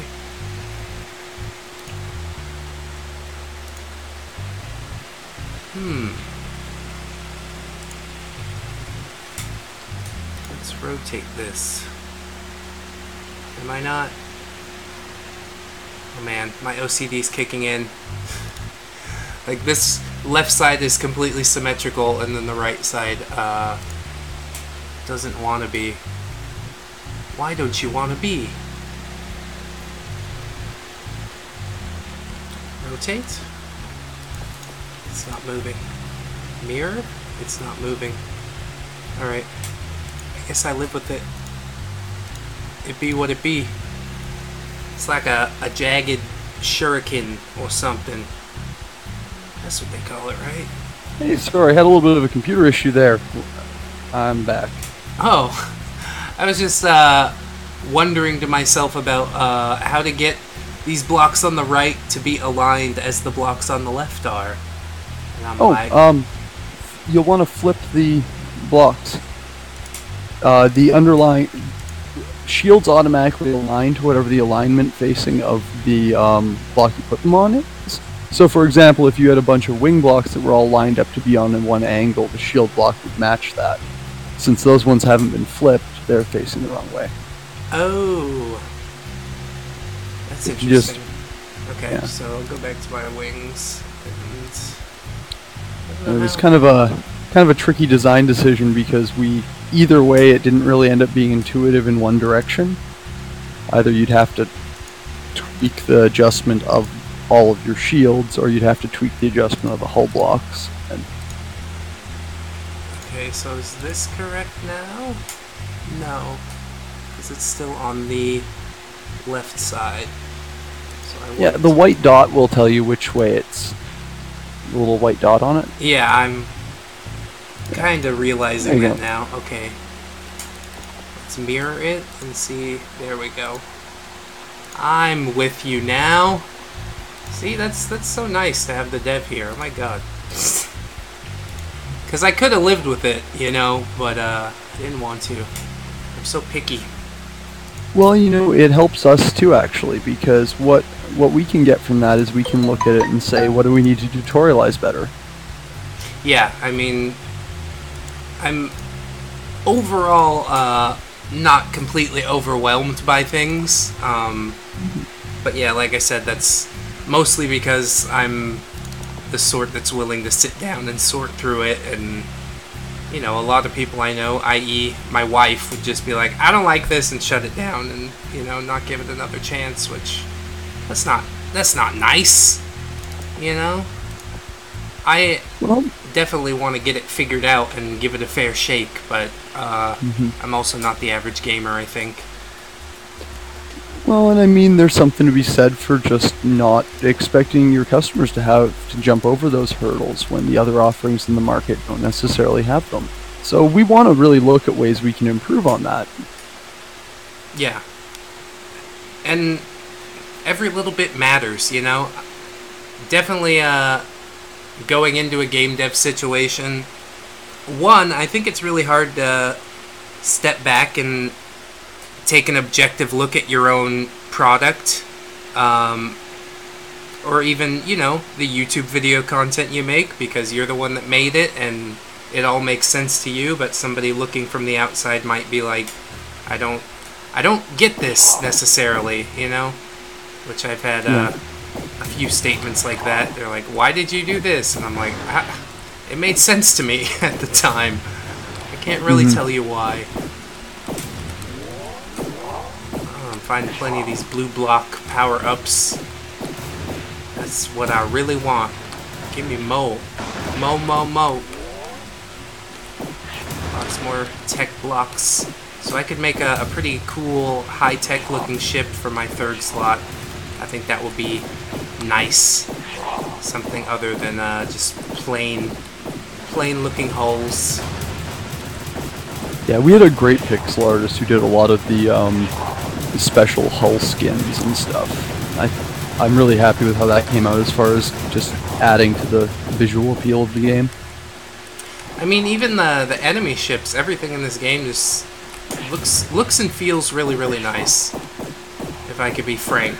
The startup for me, I was like, I don't know. But, yeah.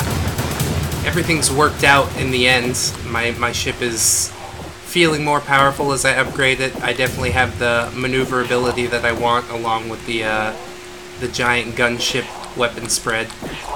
There's that foliage block I got. Haunted foliage.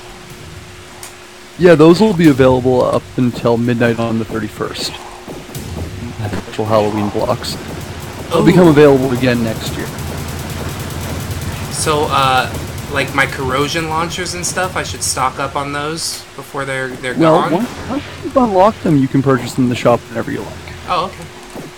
So that will always be available on the save file now.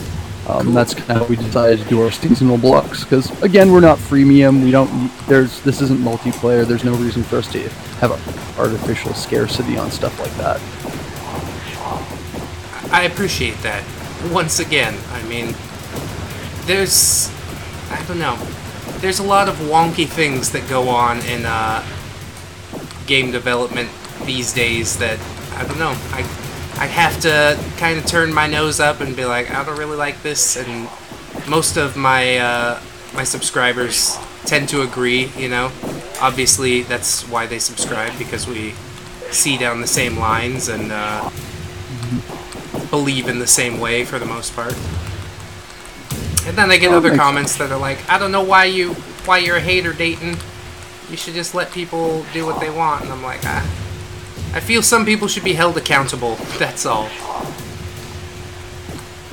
Well, I think that one thing about the indie market is it's very quick to hold people accountable. I think that eventually, you know, when you get when you have the problem actors in the scene, you don't really they don't stick around. I mean, Yeah. That's the reality of it. That's true. I mean, it's a double-edged sword, you know, because I know indie devs also get burnt out really fast because there's a lot of demands placed on them. Oh yeah, level 4 complete. Wop.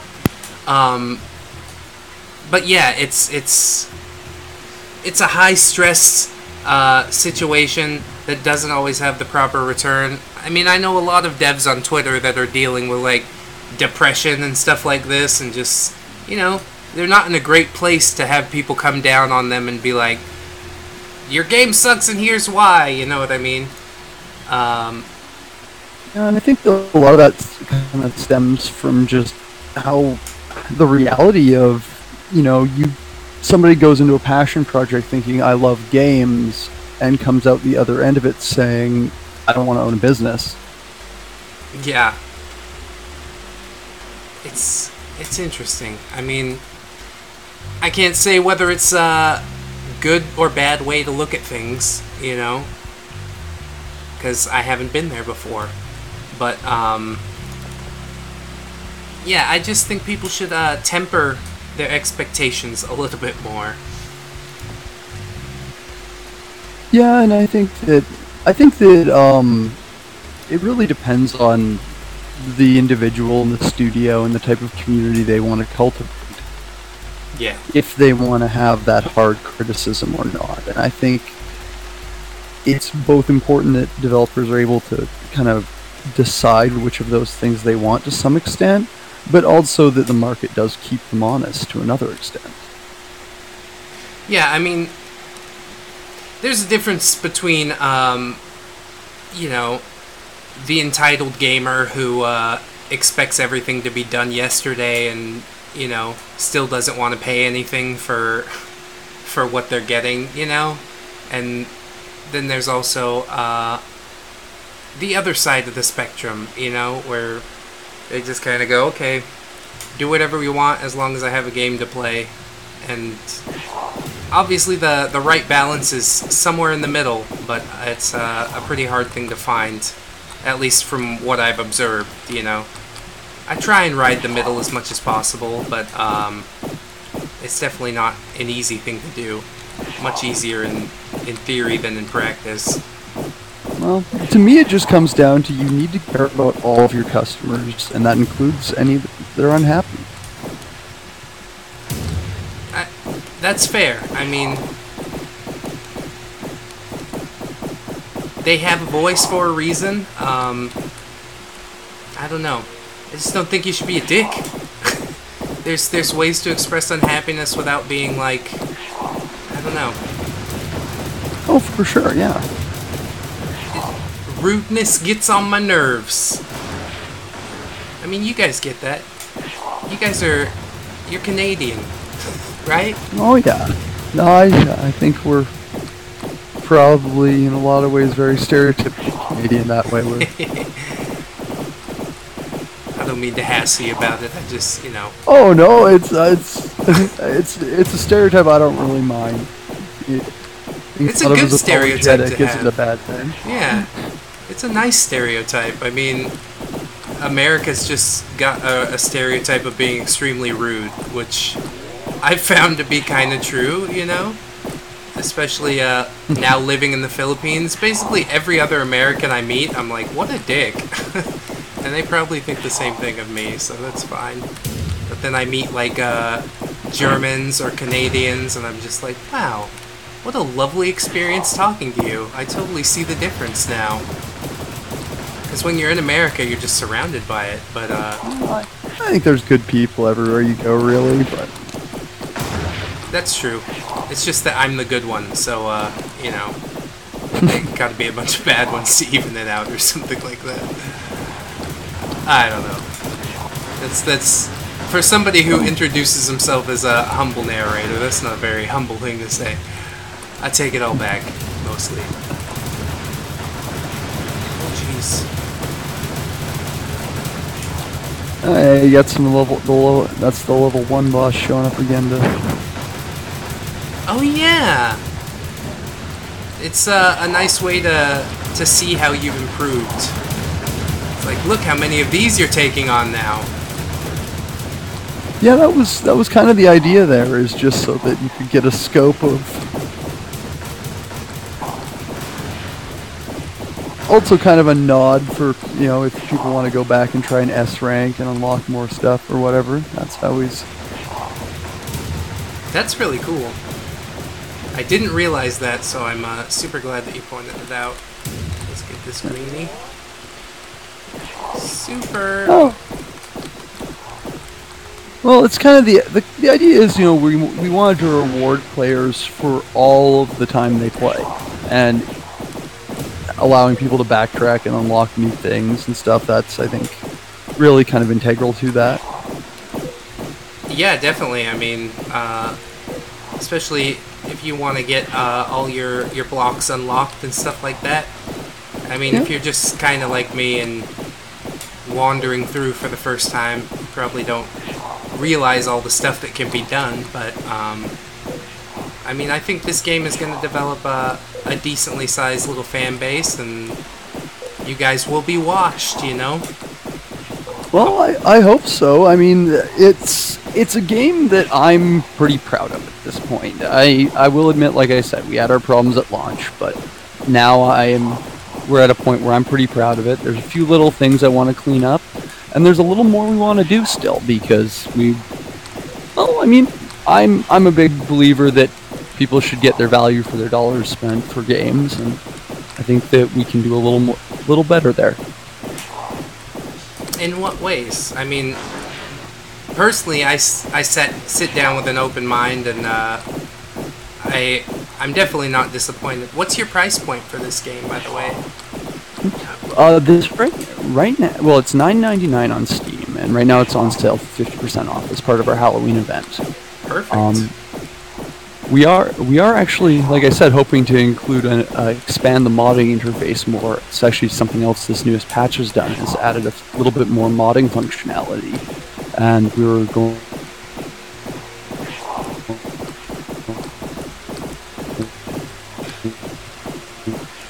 to be releasing again. You dropped out for a minute there. Well, the current modding interface is going to segue into a complete level editor. Oh, that'll be interesting. Yeah, because you can already design ships. It's a step we wanted to take, but we just ran out of time with the deadline coming up. And we took a look and said, well, do we want to drop the feature? Do we want to do something with it after launch? And so we decided we're going to do a free content patch with some of these things that we'd cut. I mean, yeah. Definitely, I think that's a better direction to go than early access kind of stuff. Because there's a lot of expectations with early access as far as updates and things like this. People expect massive changes during early access, you know? like complete gameplay overhauls. And this game seems pretty well complete to me. Yeah. I think the price point is about right. Yeah, definitely for $5. What? Why not? So, yeah, I think great job there. Well, thanks a lot. I mean, it's great to hear because it's just like I said. It's well, like you said, actually, you put something out into the world, and it's so hard for you to really assess. Yeah. Story of my life. Every review I do, I'm like, is this going to be received well? I don't really know, but we'll just hopefully, and then, some stuff I do on the channel turns out great and people love it, and some stuff people are like, you suck and you're not funny, and I'm like, alright, cool. Thanks for the feedback, guy. Yeah. Well, hopefully I'm being at least moderately entertaining. I know I'm not really an entertainer personality. Again, kind of a math nerd, but. Well, I appreciate that you put yourself out there. You know what I mean? Like, it's not so much about being entertaining 100% of the time because, I'll sit down and be extremely analytical, especially with the reviews. I try and be more. I try and focus less on. Getting the laughs out, That makes sense. It's only fair, if you're sitting down to review a game, focus more on the actual review than trying to be an attention whore. Which is hard for me, I'll admit that.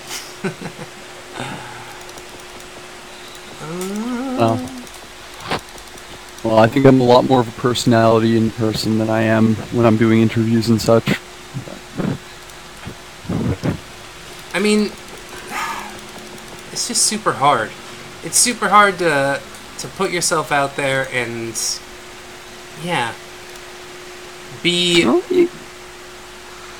interesting, enough for people to be like, hey, I wanna see everything that guy does, and it's like, well, do ya? Yeah. I'm here. I think if you're letting the game speak for you, it's definitely.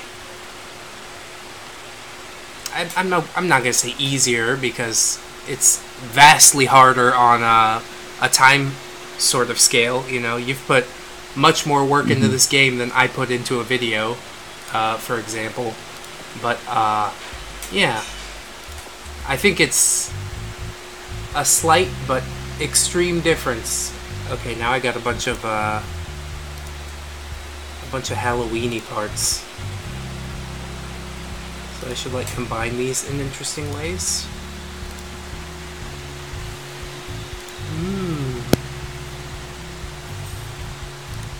I like this.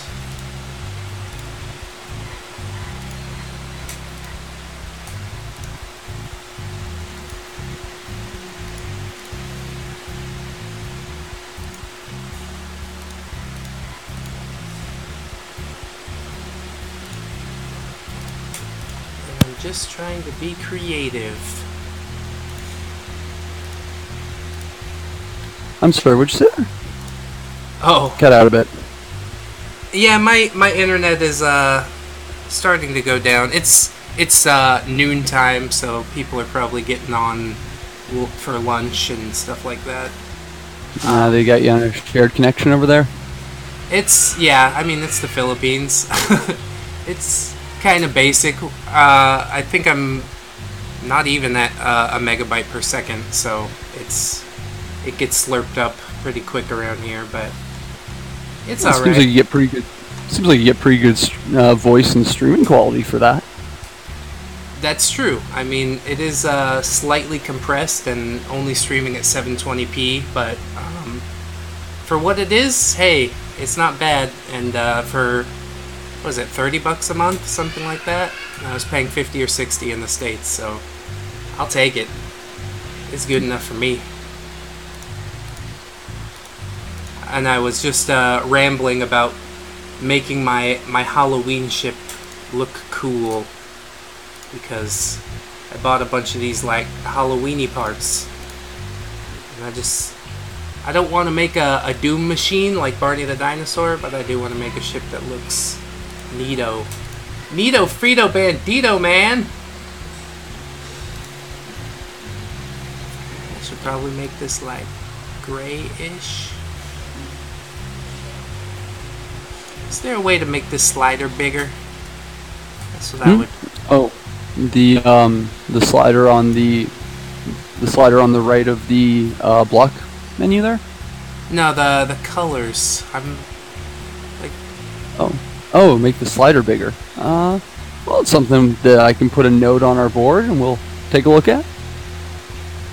Yeah, because if you're super picky like me, it's not really something that makes a huge difference, but... Yeah, no, I hear what you're saying. You can look at that. That's a fair point. You can actually save your color palettes by clicking on the little plus there underneath the... Oh. That's a good one. This is something I should have been doing already. Oh my. Yeah, there's a lot to learn. Especially in a game this involved, you know? It's got a lot of moving parts and pieces to it. Oh wow, and I'm actually adjusting the color of what's on this Halloween block. Interesting. Yep, you can apply colors to any of the blocks. The blank ones are just there so that you can kind of tweak whatever you want to do with that. That's pretty spiffy, though.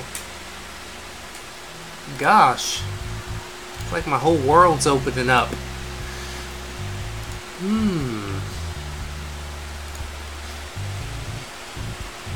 Let's rotate this a little.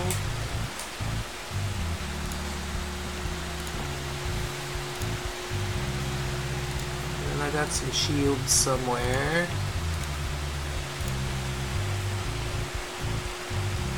Oh, these are going to be on the same side. I remember. Now, is there a way to, like, switch this quickly? Not really at this time, no. There's Okay. not a quick, easy way to do that. Although you'll see that the wings that you already aligned, they're already in the position they want to be. Well, that's It's the just nice the one. part. Yeah. Just, what am I doing here? Mirror. There we go. There it is. That's looking nice. What happened to this one? I broke it. Oh, I broke it. I think that's the direction I want it to be, isn't it?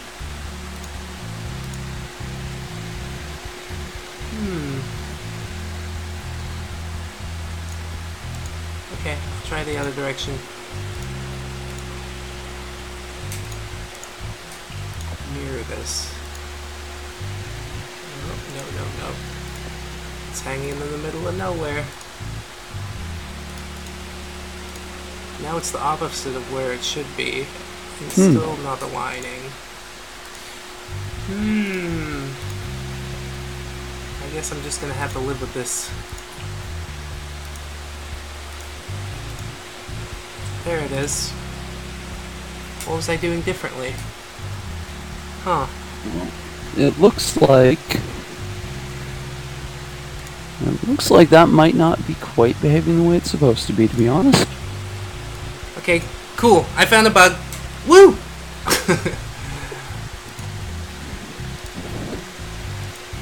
Yeah, I don't know what the deal was, but it worked eventually, so I guess that's success.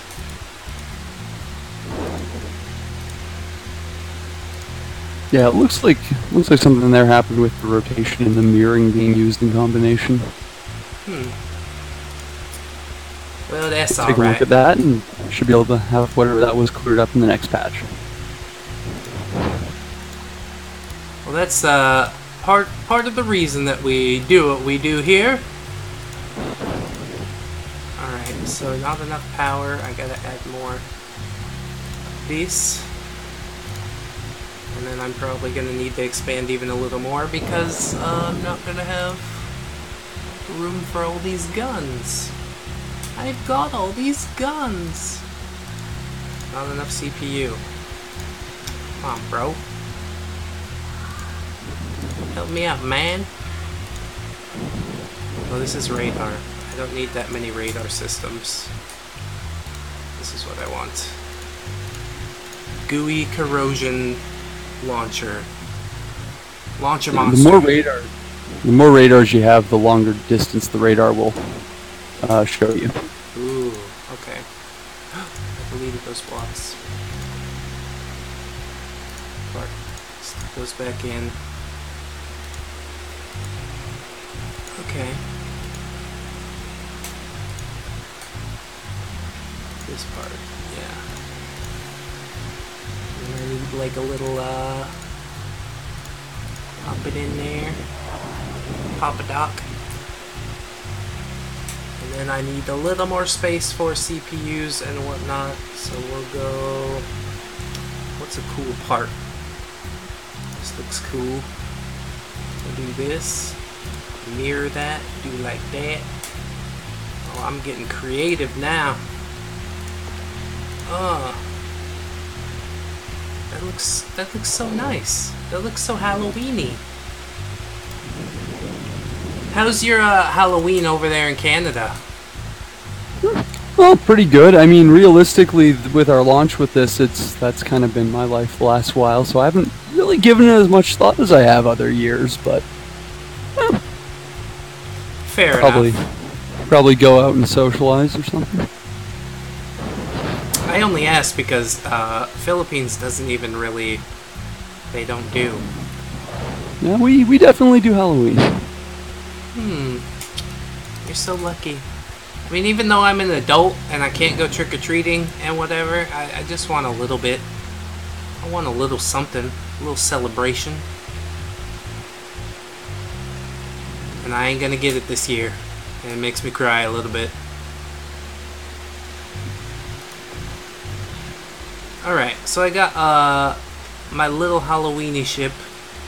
It's definitely not gonna perform as well as Barney, but gotta fly it a little. And I really like it says all systems ready to let me know that my ship's not just gonna fall apart on launch. Oh Lord! One thing we've given a little bit of thought to is giving the player somewhere to just test their design out, but I'm not. It's a consideration. I don't know if that's going to be something we go about doing.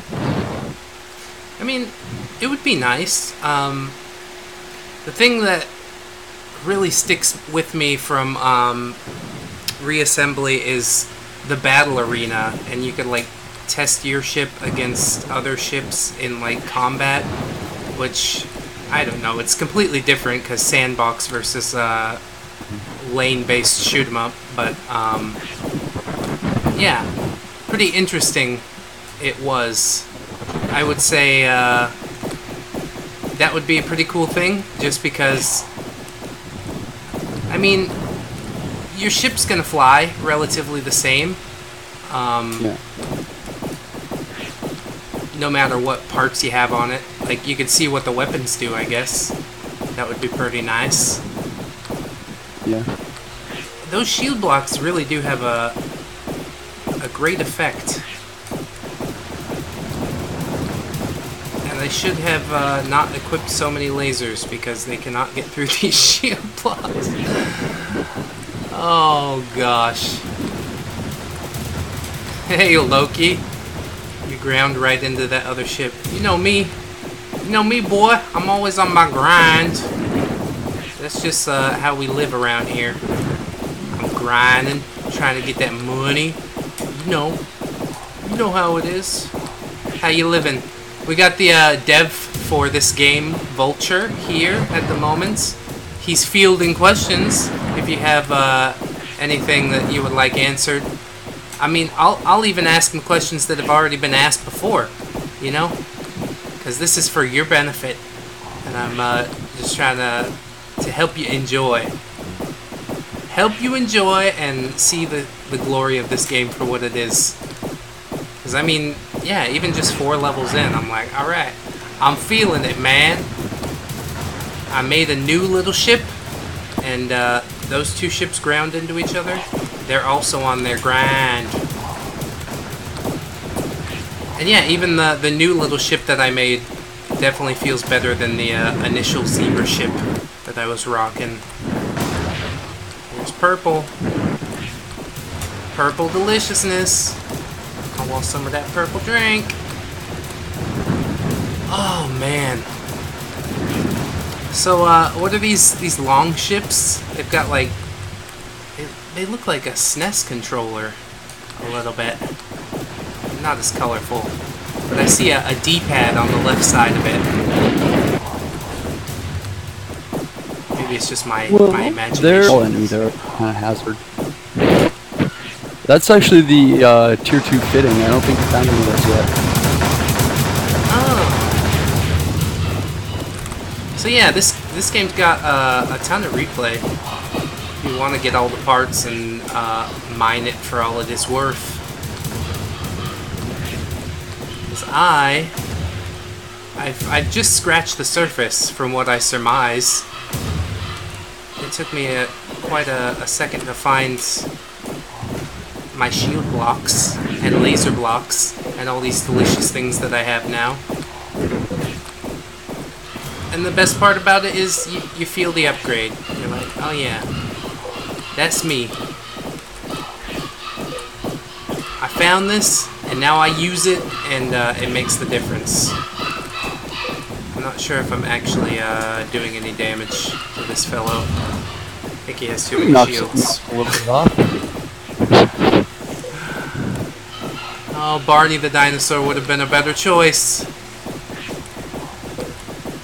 Oh my. Now I'm scared because I'm on like my last life. But death is a part of life. You know, you just gotta kind of embrace it. If you're close to it, you'll be like, alright, I'll be back. I might die this time, but I'll come back for you.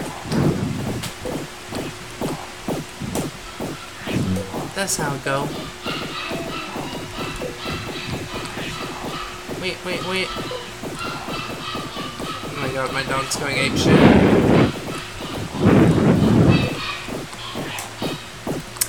The struggles! What kind of dog do you have? Filipino dog. He's a mutt. Just, yeah, I mean, I grew up with Cocker Spaniels, so I'm used to like a dog with a pedigree. Ooh, but they don't really keep track of that stuff over here. They're like, it's a dog. You want a dog? Here's a dog. And I'm like, cool, whatever. I don't discriminate.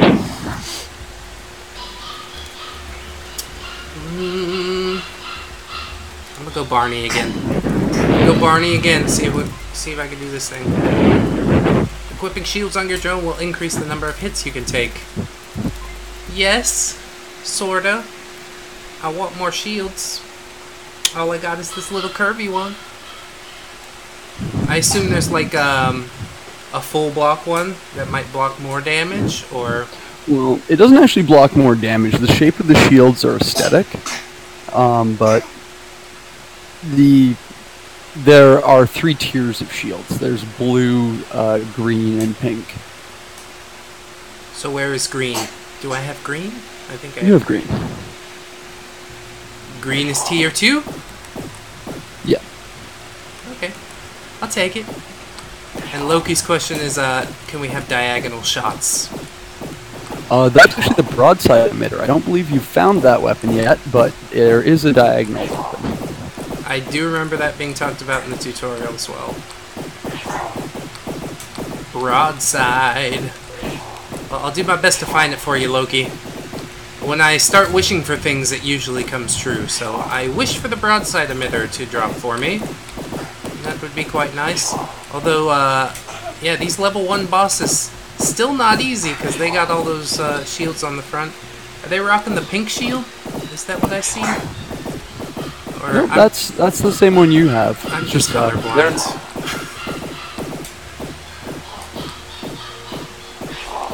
Oh yeah, you're right.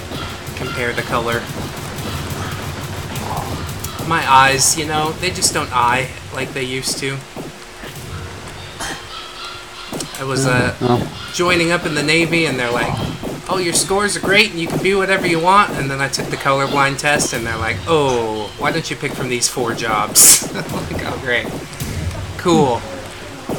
Well, that's interesting to know that those two the shields don't differentiate super well. It could also be a lack of braining. I mean, yeah, it does just look slightly different to me. Mine looks more green. This looks more red. That's why I thought it was pink. But Yeah. there's your color blindness tester, I guess. Yeah, no, that's actually really interesting information because we just didn't have that before. I mean, yeah. For one man, at least. I can't speak for the colorblind community. We probably do have a community, but I don't subscribe to that. Well, I think accessibility in games is a pretty important thing, so it's definitely something to give some consideration to. That's true. I mean, I don't know. I deal with it, you know. A lot of games do have a colorblind mode, and then it's just basically greens being changed to blues and stuff like that. But I don't know. Even if it stays green and red for the cursor, I eventually get used to it, or at least learn what enemies and friends look like enough to not need the color of the cursor so much, you know. Maybe that's why I've never been good at Call of Duty, because everybody looks the same, basically, and you need to rely on whether they're colored the right way or the wrong way. Everything looks brown. It's this boss. Oh, vaporized. Damn. What? I'm so proud of myself. I didn't find the broadside that time, but I vaporized that boss in, like, before he even took a shot. Wow. Barney ship, you are the best. I'm gonna tell you right now. I'm gonna reward my ship with a little more something something. What do I got here for you? Could fit 5 more. I've got way more than 5 to fit, though. I'll just do what I can. I do what I can for now. I am a generous master, you see. 1, 2, 3, 4, 5. Not enough CPU. Oh, where am I gonna fit some of that? Oh, I did save a color palette on the Barney ship. Good job, Dayton. Hey, there's some braining. How much CPU am I gonna need? Oh, here it is. 32 more CPU. About 30 more power as well. Okay. I can make that happen. Yes. So it was done, and it was good.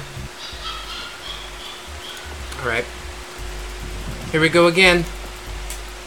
Capital City. Oh, we're out of Alpha Bravo, Charlie Delta, Echo Foxtrot.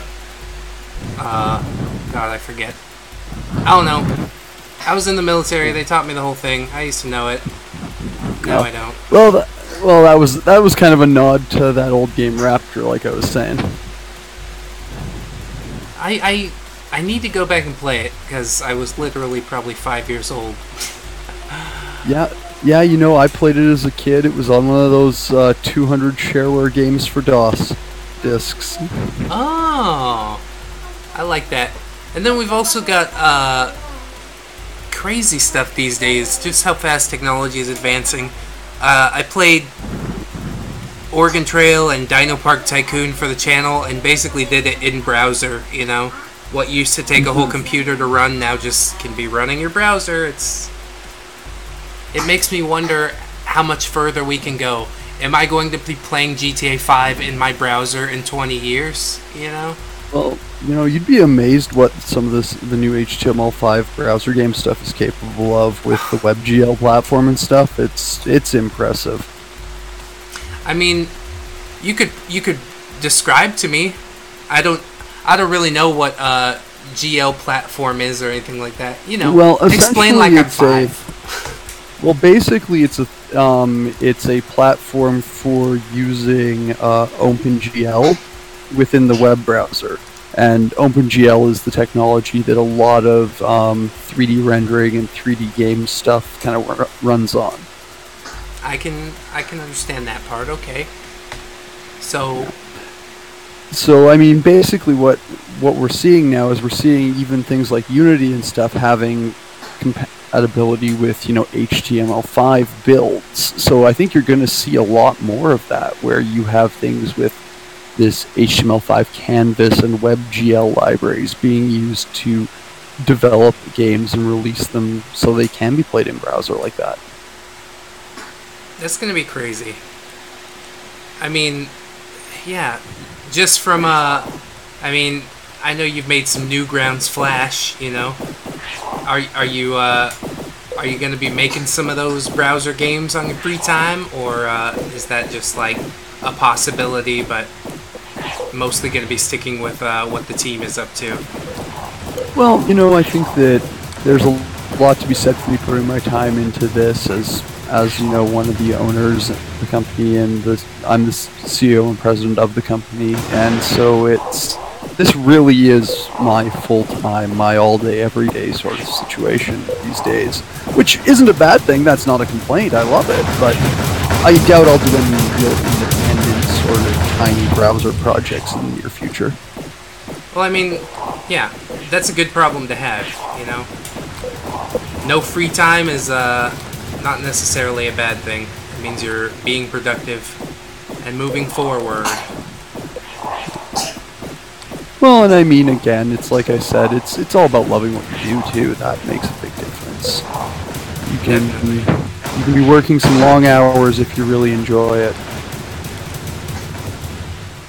Yeah, I mean, just as somebody who does YouTube, I mean, I put in way more time than I get back from it, you know what I mean? If I was doing it as like a monetary investment, it would be a very poor choice, but since I enjoy it, it's whatever. I'll sit here and do it for 40 hours a week and not really think twice about it, you know?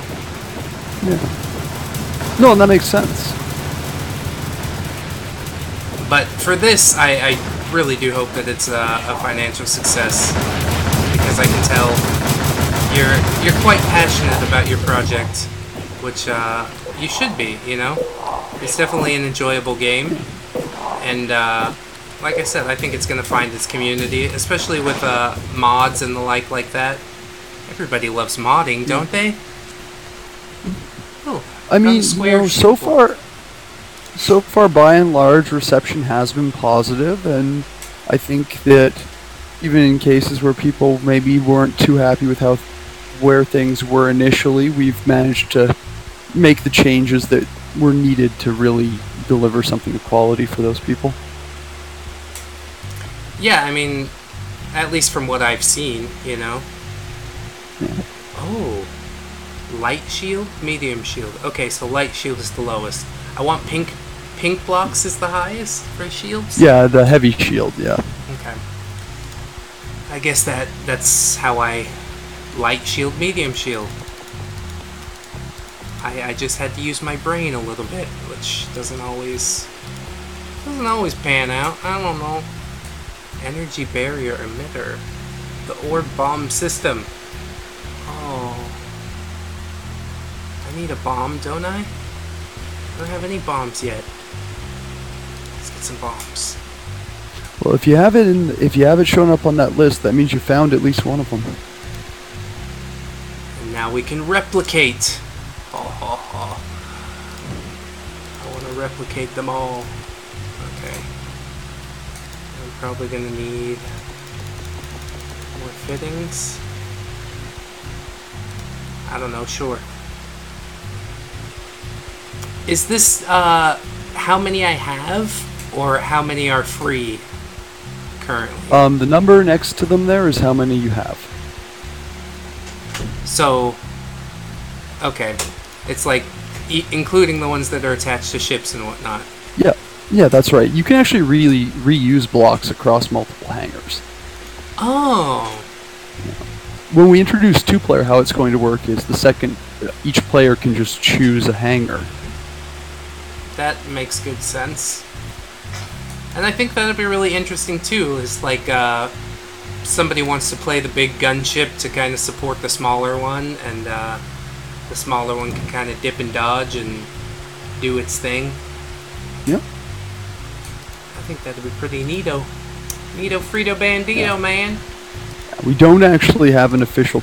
We have not announced an official release for that yet. I will note, but that is in the works. It's something that we're moving towards as we look at other little things and concerns people have raised with us.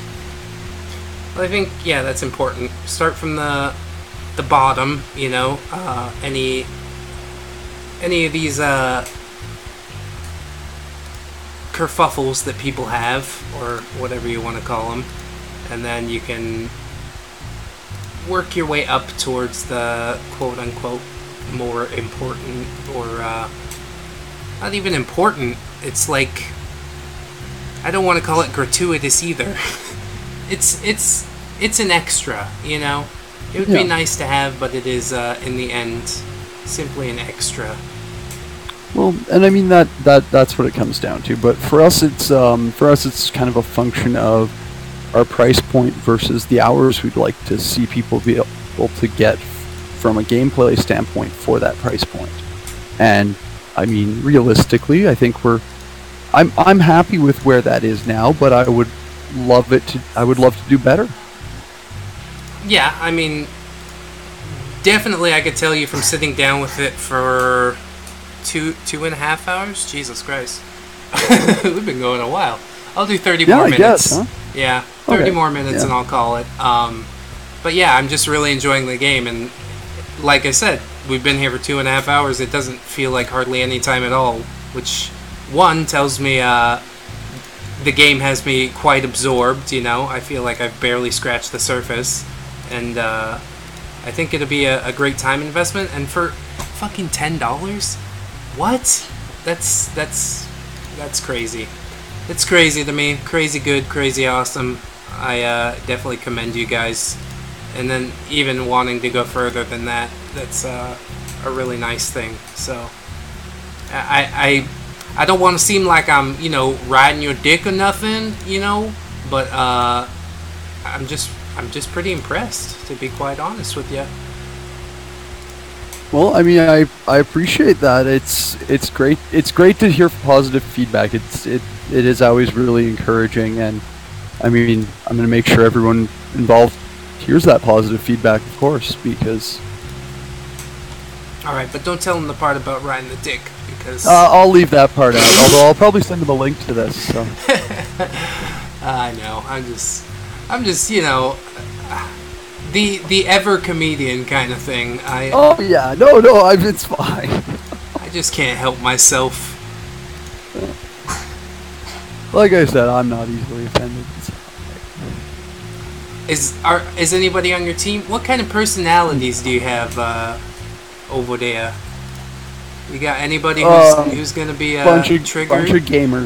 Bunch of gamers. That's the personalities we got on the team, really. I mean, we all have our broad brush.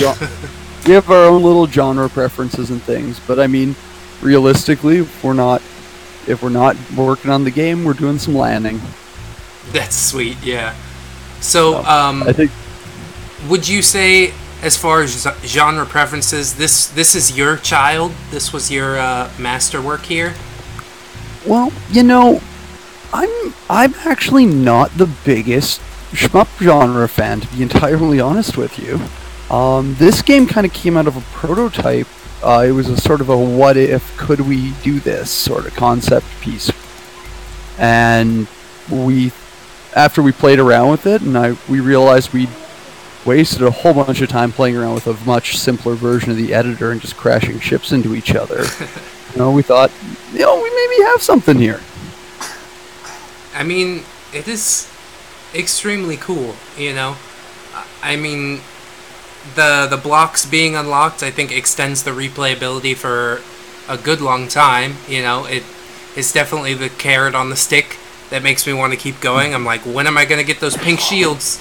And then adding more stuff onto my ship. Like this Barney the dinosaur ship, it just kind of started out so small, and it is becoming the gunship that I always wanted it to be. Or for at least the past couple hours. And I think that for a game like this to be rewarding, you really have to kind of present stuff in that way. Like you were saying, you have to make it so that the upgrades feel meaningful, and the time you spend in the editor, if it's not meaningful, is going to really do a disservice to the game's pacing. That's true. I mean, again, obviously not something that every man would think about, I just know when I hop out of the editor, it definitely does give me that feeling of satisfaction, like, oh, all the upgrades I put were for a purpose, My ship is turning faster. Look at my giant spread of lasers. And I'm eating up ships that I was having to dodge around before. So, definitely an awesome thing. I mean, how can I say enough good things about Vulture? And then the price point is probably my favorite thing of all, because I'm not a rich man, Well, and I mean, realistically, if someone was to do a bare bones playthrough of this game, we still want them to feel like they got their money's worth out of that time. If someone pro at shmups picks this game up, we don't want them to feel like somehow we ripped them off because they were able to clear the content really quickly. So well, even then, you mentioned that there's an endless mode, so I mean, presumably they would be encountering harder ships or things such as that. I mean, they're the player-built ships, so they're going to be, by and large, have a fair bit more firepower than the stuff that the game's throwing at you right now. That's a terrifying thought to me. I thought I was doing good in level 1 and 2, but that's because it's level 1 and 2. Yeah, I mean, like, if you think about the power of the ships that you've beaten levels with, and now, you got people who've beaten level 9. Indeed.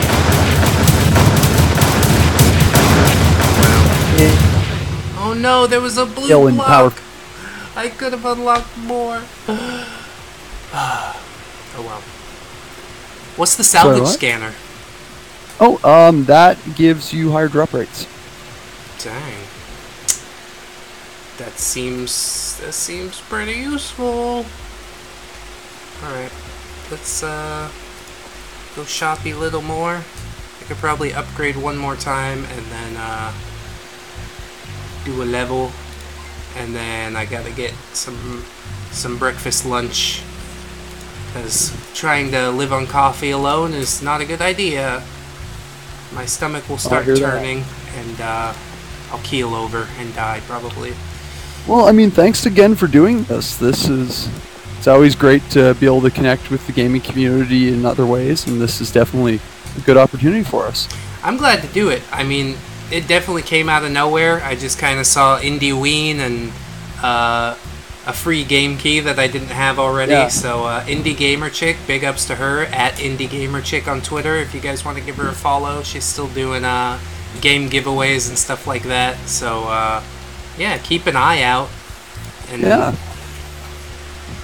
I'll definitely be open to doing something like this again, either for you guys on your next game, or if any other devs are out there and would like to do something similar. I promise, I can't promise anything. I was going to promise a bit more professionalism and the like, but that'll be a lie. So I think it's important to also mention that we've provided some keys to the IndieWeen event, so if people want a opportunity for a free copy of Vulture, that's a thing too. sweet. So yeah, I'm everybody's not gonna get some 100%. keys, but it's randomized what you get. So if you want to try your luck on getting Vulture, then go ahead and try it out. That would be quite nice, I do think. Yeah. And then when local multiplayer comes out, we'll set up a Hamachi server and I'll play with some of my subs if it's possible. That would be pretty cool. Well, it's not actually LAN multiplayer. It's going to be single screen multiplayer. Oh, okay. So I'll upload a video with my wife, and then somebody else can like hold a controller and pretend that they're my wife. That's weird. Never mind. I guess actually, on the note of the multiplayer there, it's probably worth mentioning it for anyone who is trying to get into indie development that like scope is just so critical. Understanding how long things are going to take you, things like, is this going to have network multiplayer? If so, realistically, that could double the time frame on a lot of development tasks, things like that, and just minimizing that where possible is very important. And that's one of the reasons we decided to only do the local single screen kind of multiplayer. But I think that's really nice, you know, like know what you're able to do, know your limits kind of thing, and there's no need to go over the top and promise stuff that you won't necessarily be able to deliver. I think people value that kind of honesty, you know. Yeah. Well, and I mean, I think at the midpoint of the project, it's at a midpoint, somewhere around the midpoint of most projects, it's really easy for you to say there's all these cool additional ideas we could do. And it's just so important to, you know, say no most of the time, really. It's... Or, yeah, next time. Maybe in another game. Yeah. You don't want to just keep feature creeping on the project, and I mean, there's definitely some games where that has kind of been the downfall of the whole project, is the feature creeps. So feature creep. That's an interesting term. I've not heard that before. It's used. It's an industry term used sometimes to describe the notion of most developers to say, hey, you know, if we just did a little more work on this, it would do this too. Wouldn't that be so great? Yeah, sure. In theory. Yeah, and I think a lot of the time they're not even necessarily wrong. It might happen to the project, but there's always a little more to it than you think there is when you first suggest the idea. That's the truth. I mean, all I know is from like third-party perspective, but I know a lot of devs they'll sit down and they're like, oh, this project should take me 4 hours, and then it ends up taking 12, basically every time. So, I mean... Well, I mean, when you're estimating your time frame, take what you reasonably think and double it. Yeah, that's fair. I mean, I always estimate low too for basically anything that I'm gonna start. I'm like, okay, I'll sit down, I'll work on puzzles for 3 hours. 9 hours later, I'm like, okay, I guess I'm out now. No, I think that's actually pretty important when it comes to that kind of estimates. Is you need to look at it and say, I probably don't know all the little ins and outs that are going to come along to me here, and if you don't know those ins and outs, then it's going to be a problem. Yeah, especially if it's if it's your first time. If you've done it 100 times before, then you probably know. But if you're breaking new ground, which basically anything that somebody tries, they're going to be breaking new ground, unless it's something that you do every day. And even if you do it every day, it'll probably take months before you really have it committed to memory, that kind of stuff. Well, and I mean, even, especially when it comes to things like games, even just making sure you have enough time to test it, or that you've had a second set of eyes on this component or that component to make sure that there's just not something you're not seeing about it. Right. Yeah, it's just that all takes time, and once you add up all these little bits of time that you have to spend just to make sure things are where they need to be, then it's pretty easy for it to double the time something's going to take. Which, yeah, is sort of terrifying. That's another reason where I don't think that early access was necessarily the right choice. Like, yes, features are still going to be added, but I think that it's a good decision that the game didn't enter early access. Well, we haven't. Sorry, go ahead. You won't have as many people writing it off because it is early access, and two, yeah, it's not undergoing the massive changes that most people would expect with that. Yeah, then we really haven't made any massive changes to the core mechanics of the game or anything. It's been primarily little things, little tweaks and adjustments. Ooh, what's a flux capacitor block? Can I go back to the future? Oh, that increases your capacitor. That is a rate of fire block. Oh, that would be good. I really like these corrosion things. The more enemies that I see with shields, I'm like, maybe lasers aren't as be-all, end-all as I thought. Lasers are a good supplementary weapon in the later game, but they're not a good primary weapon, really. Rockets are quite effective against shields, but they don't do a lot against ships that have that are comprised of a lot of blocks.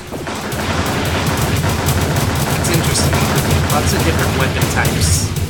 That's something I like. Yeah. Well, I mean, it didn't seem terribly meaningful to be able to just edit the shape of your ship alone. Yeah. I mean, the level of strategy that's involved is definitely integral in keeping up interest and making the game interesting to play. Yeah. I'm a huge strategy game aficionado, as are the other two members of the team, so there's definitely some strategy game influence in this. I can see it, and it is appreciated. I mean, yeah, I can tell the team just loves games, you know. So it's basically destined to do well. I don't want to say destined because that seems like presumptuous, but yeah, I really can't see this game being disliked by somebody. So I was surprised about the negative review, and I was like, well, how? I'll have to wait till I get my hands on it to really make my decision. Now that I have my hands on it, I'm like, okay. First run, yeah, it was a little rough, but things seem okay now, especially with the patch that came out today. So. Well, I think it's important that we do acknowledge that, that review was given at this point when it was entirely valid, though it existed. So I wouldn't want to dismiss that ever. Well, yeah, I mean, it's somebody's honest criticism, and you should never just be like, whatever, criticism. Well, and we made the game better for it. So I'm thankful they left it. I mean, even if it doesn't make us look as good as possible, it doesn't help us put our best foot forward. At the end of the day, our game's better for it. Ideally, it will be edited, and everything's pointed out as improved, and they go, oh, they did try, okay, change this, but yeah. It sucks that negative reviews get so much attention when there's many more positive reviews, but people are always interested in the negative. I think that it's actually a lot of the time people see the positive reviews maybe as somehow dishonest just for everything that happens in the industry, so a lot of the time negative reviews are focused on in that light too. That's a fair point. Completely true, completely fair. I mean, yeah. I don't know much about the industry, but I try not to comment so much on that stuff. I'm just here for the games. I think most people are, so getting dragged into the politics of it, I don't want to do that. No, I hear you. I just want to make games. Yeah. Keep my head down, make games. Keep my head down, play games. We're in the same boat. That's fine. So, I'm going to call this a successful stream. I thank you very much for stopping by. Happy to. If you ever want to field some questions to some devs or something, just feel free to get in touch with us. We're happy to do. Well, we're following now, so I'll DM you on Twitter if I need something, and feel free to do the same to me. And yeah, if you got a press list or something, then you can also add me to that, and I'll be glad to take a look at whatever comes next. I know there's still a lot of work to go here, but 2 years down the road, I might not remember, so if I'm on a press list or something, it helps to jog my memory a little bit, you know? Oh, yeah. For sure, and I mean, we are starting to look at some prototypes on the next projects and things, so we'll make sure that everyone on the press list gets info about when the next thing's coming down the road, too. Commence greedy hand-rubbing. Ho, ho, ho. I love Prototype. It does so good for views. Okay. Well, all right. We'll keep that in mind then. I appreciate it, and I appreciate all of you who stopped by, whether you're still here or not. Thank you so much for stopping by. This has been Vulture, developed by Cubic Timeline. We've been with Patrick today, which was really cool. Gave up about 3 hours of his time to sit here and field some questions, but also listen to me ramble and bullshit a whole lot, which is always appreciated. So please don't forget to like, comment, and or subscribe. Check out Cubic Timeline on Twitter at Cubic Timeline, and give them a follow to stay up to date with what they're doing. Follow me at The Dayton Does, or right here on YouTube, because I'm here like every day and streaming on the weekends. So I'll see you on Halloween. That's what we're gonna do next, a little Halloween stream, so you don't have to wait until the next weekend. You're welcome in advance. Anyways, I hope that you'll join me for it, friends. Thank you so much for watching. I've been Brandon Dayton, your humble narrator, with Vulture, developed by Patrick and friends from Cubic Timeline. I hope to see you in the next one, friends. Until then, bye-bye.